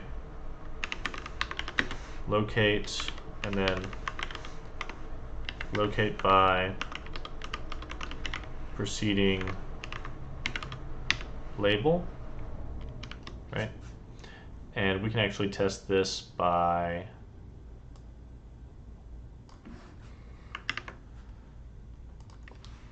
having a label in front of this that has the text locate by preceding label. And then that should end up locating this element, right? Okay. And then after that, we'll want to locate by element text.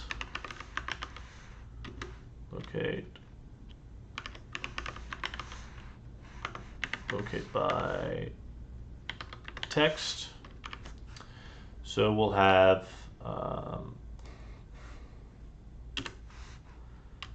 let's have a paragraph that says locate by text. Great.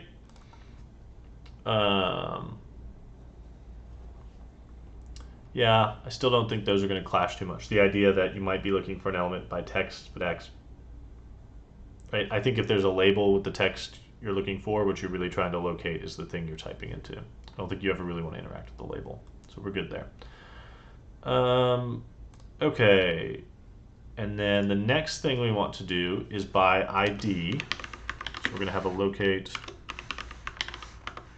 by ID. And then what we'll do is we'll give this paragraph an ID of locate by ID. And then we're going to have locate by name, right? So have locate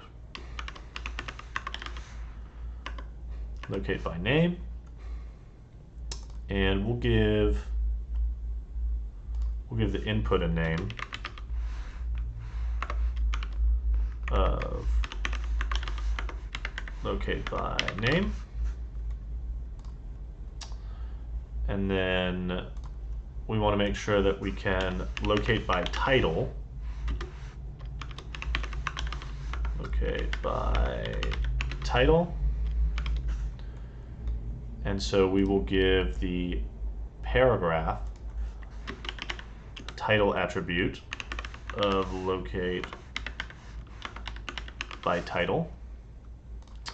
That is this sort of thing. So when you hover over it, it sort of gives you this context. See how it says locate by title? That's what the title attribute in HTML does. I don't see a ton of people using it, but I like it. I could see using it more often. Okay. Now we want to, after title, it's class. Locate by class. So we'll give the paragraph a class of locate by class. And then what I want to do here, I want to make sure that we're locating by a single class. So we'll say some other class, right? I want to make sure we're not simply checking the whole class string, that if one of those classes is there, then it locates it. And then after class, we go to interpreter locate. So placeholder, preceding label, text, ID, name, title, class, and then finally XPath. So let's locate by an XPath, and we'll say locate, and the XPath we'll just say is, we could just give it a P, but yeah. We'll say locate, what the heck? We'll give it a complicated XPath. What's a complicated XPath to locate by? We could say locate the input, which comes after a label. We could say locate the paragraph that comes after the element with the name, locate by name. Yeah, we'll do that. Why not? So we want to give it an XPath for a paragraph. Well, actually what we want to find is, first we want to find that input element, and we want to make sure that that input has a name which is equal to locate by name. And then what we want to do is we want to go up, and then we want to say there's a paragraph in there, right? That should work, right? Yeah. Okay. So now what we want to do is we want to, when we run this test, we want to assert that none of these cause an error. They should all find the elements they're looking for. So I'm going to actually rehost this Python, and then this is at locate.html. Let's run this test.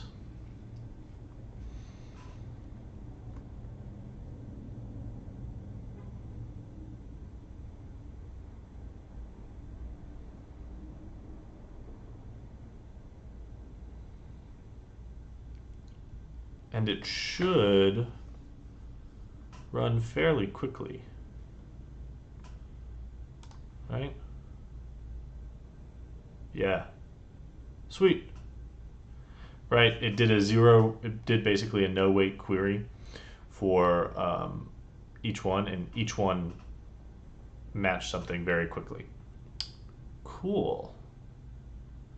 Great, okay, so we've got our test set up for locator. Let's go into the interpreter, and let's just work our way up. So I think this method is well commented. URL command executes a URL command by navigating WebDriver to the provided URL. Awesome. Type into elements.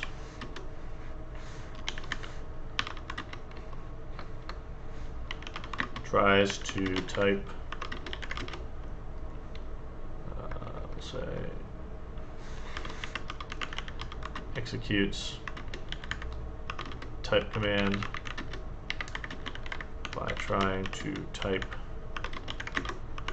provided text. Well,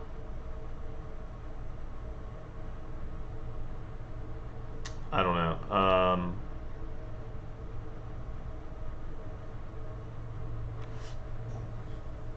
These take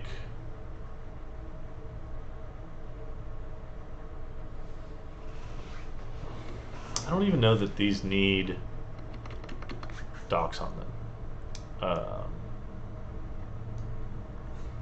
Really what's going on here, we're not simply navigating to provided text. We resolve the command parameter, right, because it could be a variable and we may need to go look up what value's in it. And then we execute the Selenium command. I don't think these need docs. I think they're pretty solid. What I do want to do is sort of keep the commands in one section. So type in element, resolve, like this doesn't really belong down here. So this resolve method, what this does is it takes a command parameter, tries to resolve it to a string.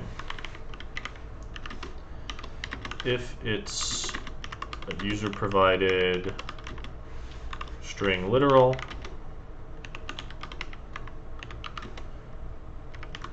just returns the value of the string. If it's a variable name, tries to retrieve the variable from the interpreter's environment. And it doesn't belong with all these commands. like click, refresh, screenshot, try again, read to, command set variable, execute statement, current element, set current element, error. Right. Let's put it down here under set variable.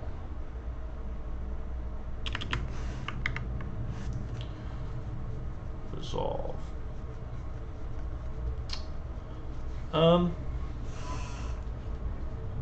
Maybe we should extract a get variable function,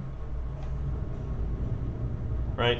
So we could say we have this set variable function that basically just maps to self.environment.setVariable.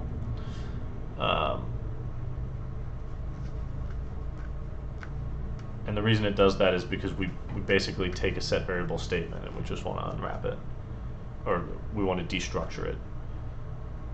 We could have a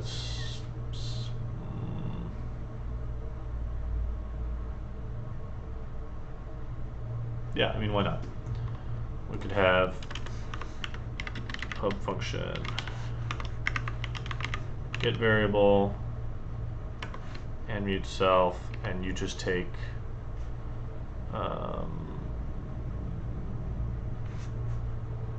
what are you? A string. Get variable takes a string, but I don't think it needs it. So we'll take a name, answer, and you return runtime result string, right? And basically what this is going to do is this part.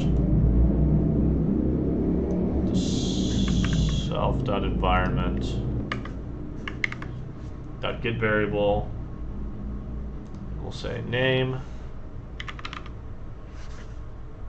And then in self.environment.get variable, yeah, we're taking the string, but we're just borrowing it. So let's take an answer and then just pass that. Right? Yeah. Great. So, and now this can call self.get variable and v, right? Can I borrow self as mutable? You don't have to be mutable. Shouldn't have said that. Shouldn't have said that you needed to be mutable. Great. Yeah, and now these are both much more readable methods, right? So what the resolve method does is it takes a command parameter, and if it's just a string literal, then it returns it, and if it's some variable, then it tries to look up the variable. Awesome. Set variable and get variable, I think, are straightforward.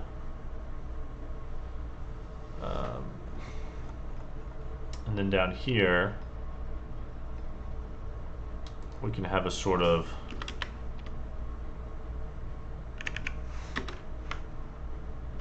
that's probably a bad idea. Whatever. Commands. Commands. The reason I said this was a bad idea is because if somebody puts a command not after this line, it's going to be very confusing. Yeah. Yeah, let's actually not do that. That's a comment asking to be out of date. Okay.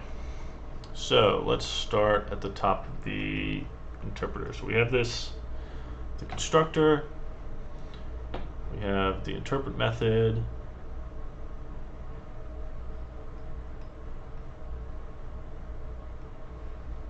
let's explain what's going on here.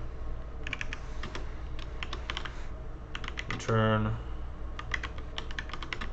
or not. We exited the program while in error mode. Great. Produce an error with the appropriate severity based on whether or not we are currently trying to execute statements again. Okay, so some of you may be wondering why we did this. So we have this sort of method for error handling where we have a sort of tried again mode, tried again flag really, so that when we run into a catch error statement that includes the try again command, technically we don't even, you shouldn't use it outside a catch error statement, but right now you could. It wouldn't, I don't think it would be valid. We probably want to try and catch that in the parser.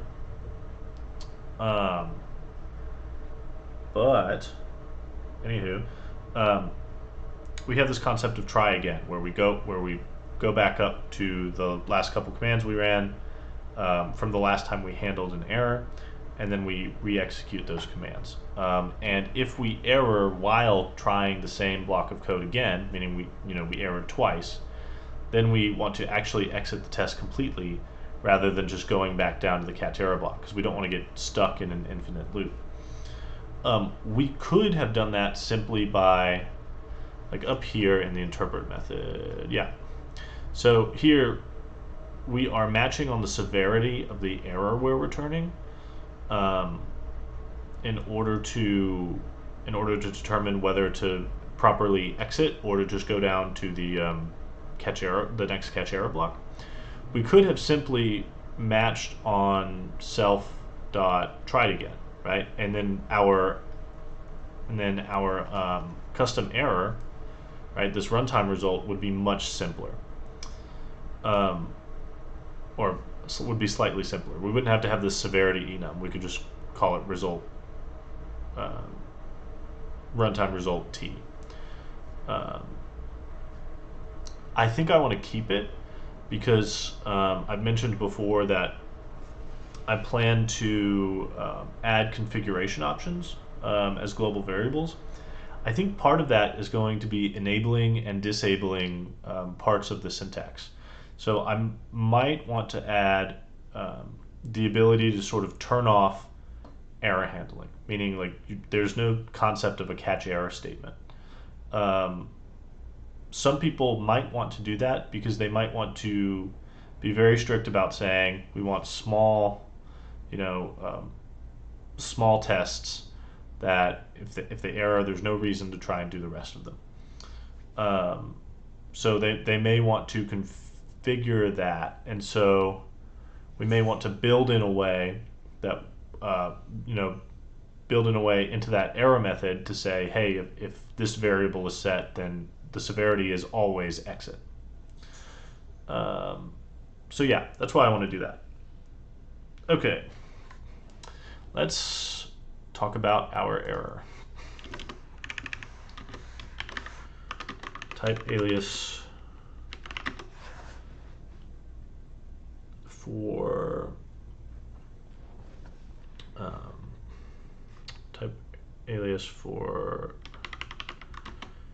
errors in the interpreter. This will get simpler. This will get simpler soon. When we add, when we enumerate all the errors we can run into, we'll basically remove this E and we'll say custom error type, right? Whatever the name of our custom error type is. And then we'll be able to just say runtime result Boolean or runtime result string, Okay, let's talk about severity. Represents the severity of an error within the interpreter, i.e. how to respond to an error.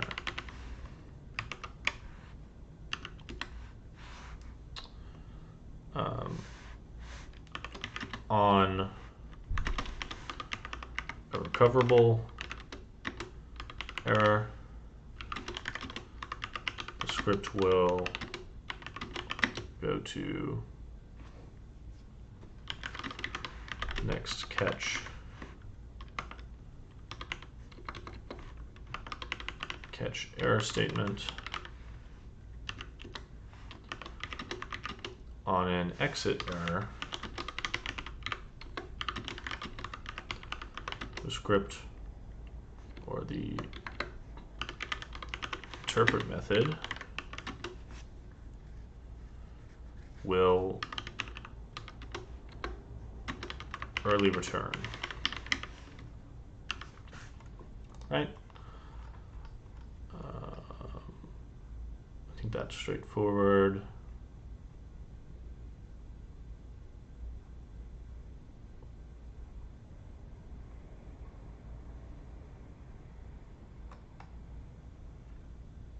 So we have error. Now we have to decide, obviously not all of these should be public. I think right now, the only method I want to be public to public in the interpreter is actually the interpret method. And then later on we may expose more. So we'll actually privatize these as we go along. It's already private. It's already private.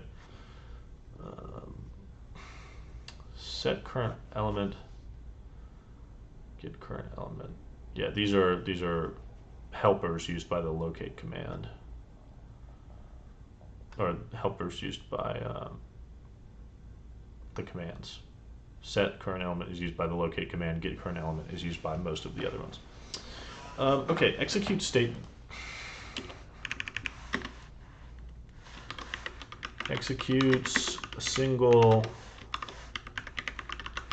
schnauzer UI statement.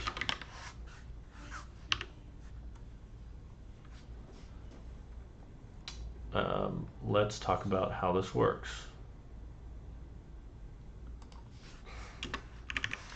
First, we add the statement to the list of statements since the last catch error statement was encountered. Used by the try again command to re-execute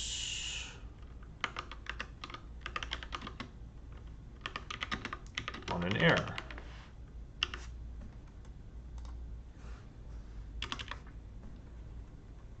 So we'll say, we say if self.hadError, right? So this is basically normal execution, whereas this is saying, basically we're synchronizing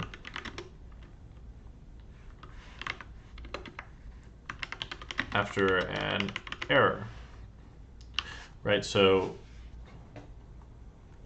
if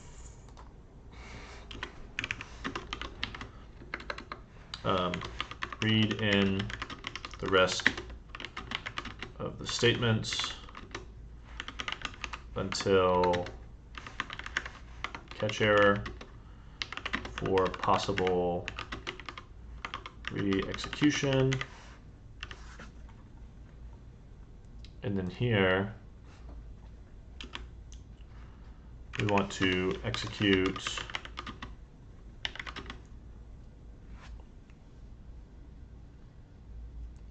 the commands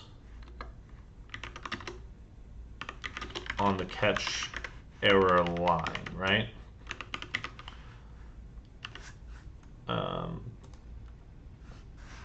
Right, so that's our reset, right? Whatever we said to do if we caught an error, and then we say exit error mode and continue normal operation, right?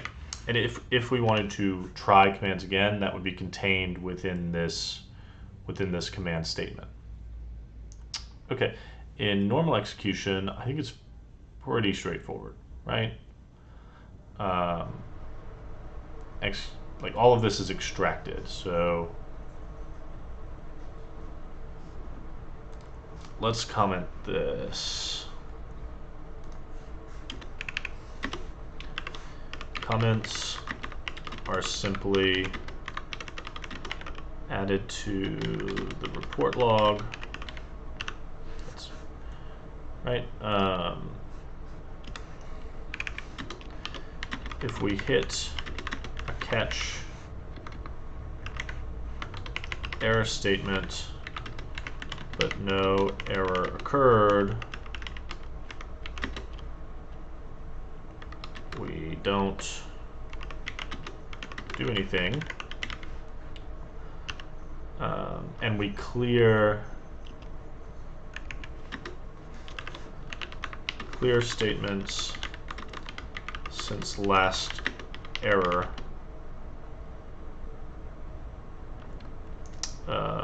So try again.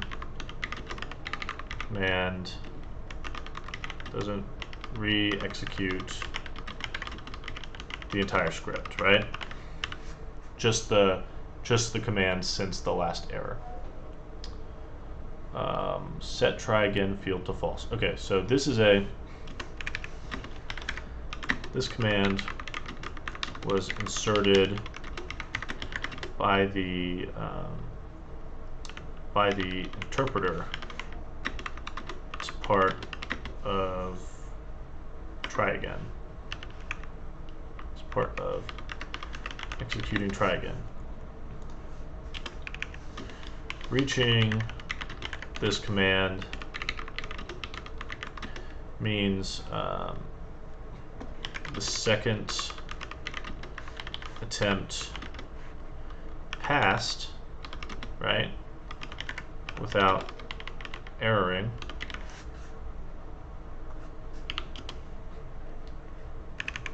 So we go back to normal execution mode, right? And so this gets inserted. If we go look at the tried again command, locate, type an element, click, try again.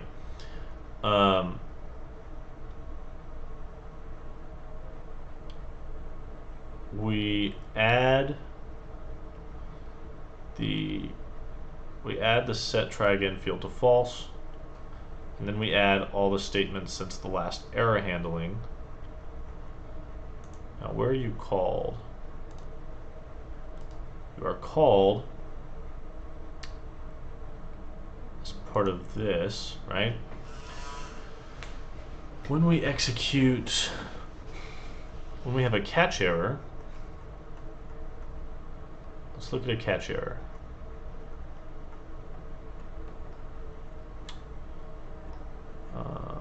Execute statement, catch error.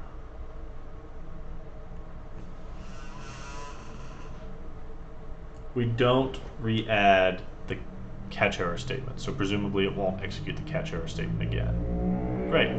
I think that's right. Yeah. Okay.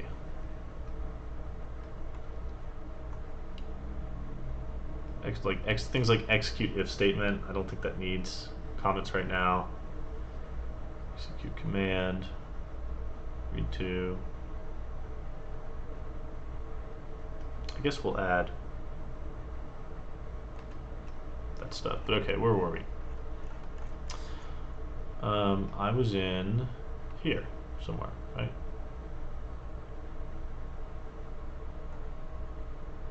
Yeah. Okay, I think that's looking good. Synchronize after an error. We'll just add sets the value of a variable.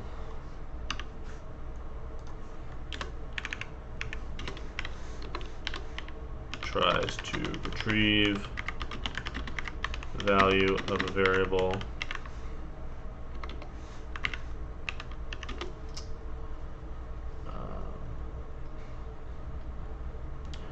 execute an if statement works like an if statement, right? So if the provided condition does not fail, executes the following command statements.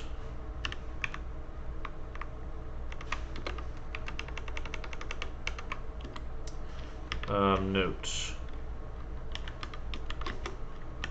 our grammar does not accommodate nested if statements. Right, so we're not going to have to call execute statement in the then branch. We call execute command statement because it's always going to be a command statement. Just because our current grammar would look super silly if it had nested if statements, I think. Right? I could see it being useful, kind of ish. I mean, if you're nesting if statements, you're programming, so you might as well use a programming language. But basically, we should say if locate. 9 times out of 10, it's going to be if locate. If locate click, right? A button that says click me. Then click, right?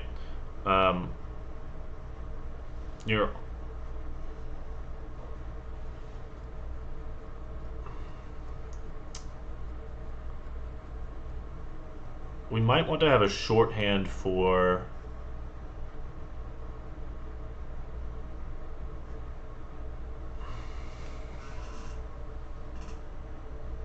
I don't know. I don't think we need nested if statements at this point. I just don't see it being all that useful. Right? I almost never have tests where I say if these 3 elements are present, then I want to perform this action, or if these 3 elements aren't present, or if these 2 are, then I want to do this. I think most test requirements, you know what should and shouldn't be there for the most part. You might have a pop-up, right? And so you might want to do like maybe we could have a while locate, that sort of thing. We could call it like wait until gone or something like that. That's really the most common sort of thing you would end up using this for. But I think that's about it. Okay. Async recursion. Execute a command statement. It executes a command statement, right? Like there's not much to it. Execute each command until there are no more combining and tokens, right?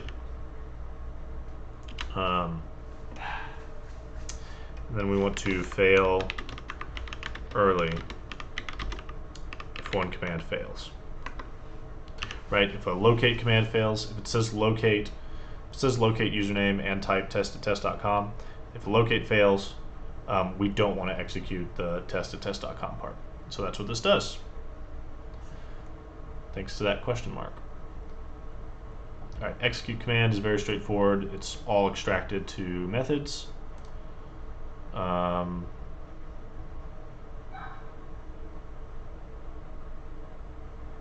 Let's do self.try again is the only method that does not return a runtime result. So rather than having all these question marks, right? Because question mark is supposed to be really most useful when you're doing things in sequence. So let's do this. Let's get rid of this okay. Let's get rid of that semicolon. Let's get rid of that. Let's get rid of all these question marks.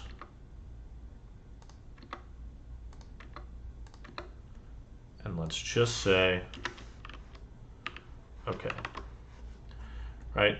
The try again is not going to fail. The subsequent commands that get executed might fail, but try again is not going to fail. I think that's good. Read to reads the text of currently located element to a variable. Awesome. Try again. Okay, let's talk about try again.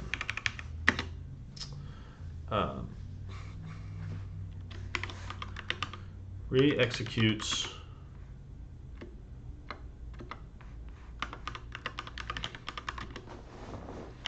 the commands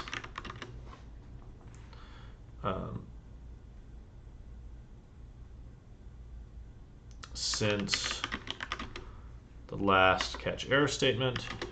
Wow, must have typed that 1,400 times.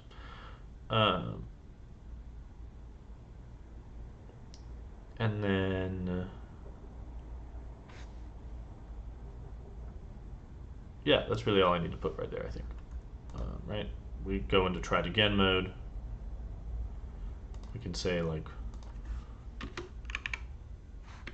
I don't think we need to say anything about that. Okay. Screenshot. Takes a screenshot of the page. This is something, this is one of the places I wanted to provide like a global variable that the user can set, which is the path for screenshots and reports. Right now, screenshot is going to the path that the binary is run from. So if we look at our file here, right? The log is being saved in the path of the script that was run, right? Whereas the screenshots are being saved in the path of the binary that was run. And I think the binary path is probably the correct default.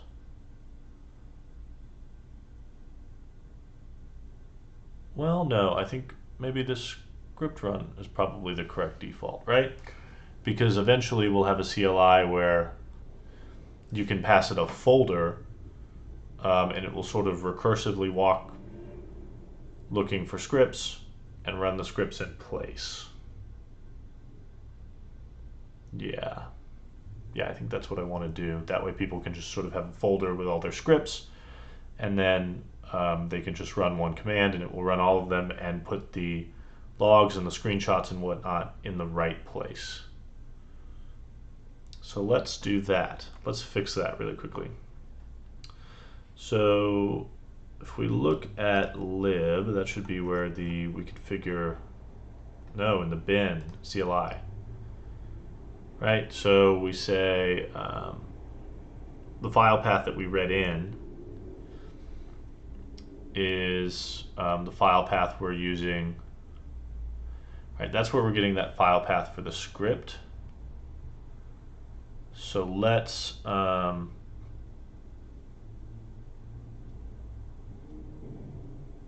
see, I think passing that file path to the interpreter might mess with our tests, because then our tests are going to say, hey, we need a file, or building the interpreter is going to say, hey, we need a file for our screenshots. So I think that when we add the sort of infrastructure for running an entire folder or nested folder of tests, then we'll fix the screenshot issue. Okay, interpreter, great. Right, this is refreshes the web page.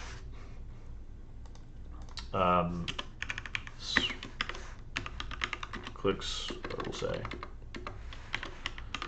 tries to click on the currently located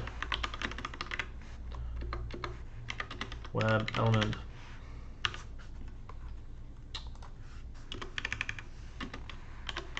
Tries to type into the current element.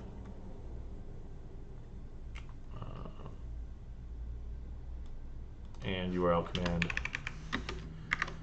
visits the provided URL, right? Navigates, or we'll say navigates to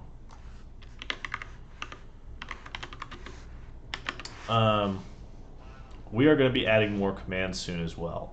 We're going to need, I think we want some concept of control over tabs and switching between tabs. One, because yeah, I think that's useful in in TagUI. It has this sort of concept of a pop-up. So we can look at this.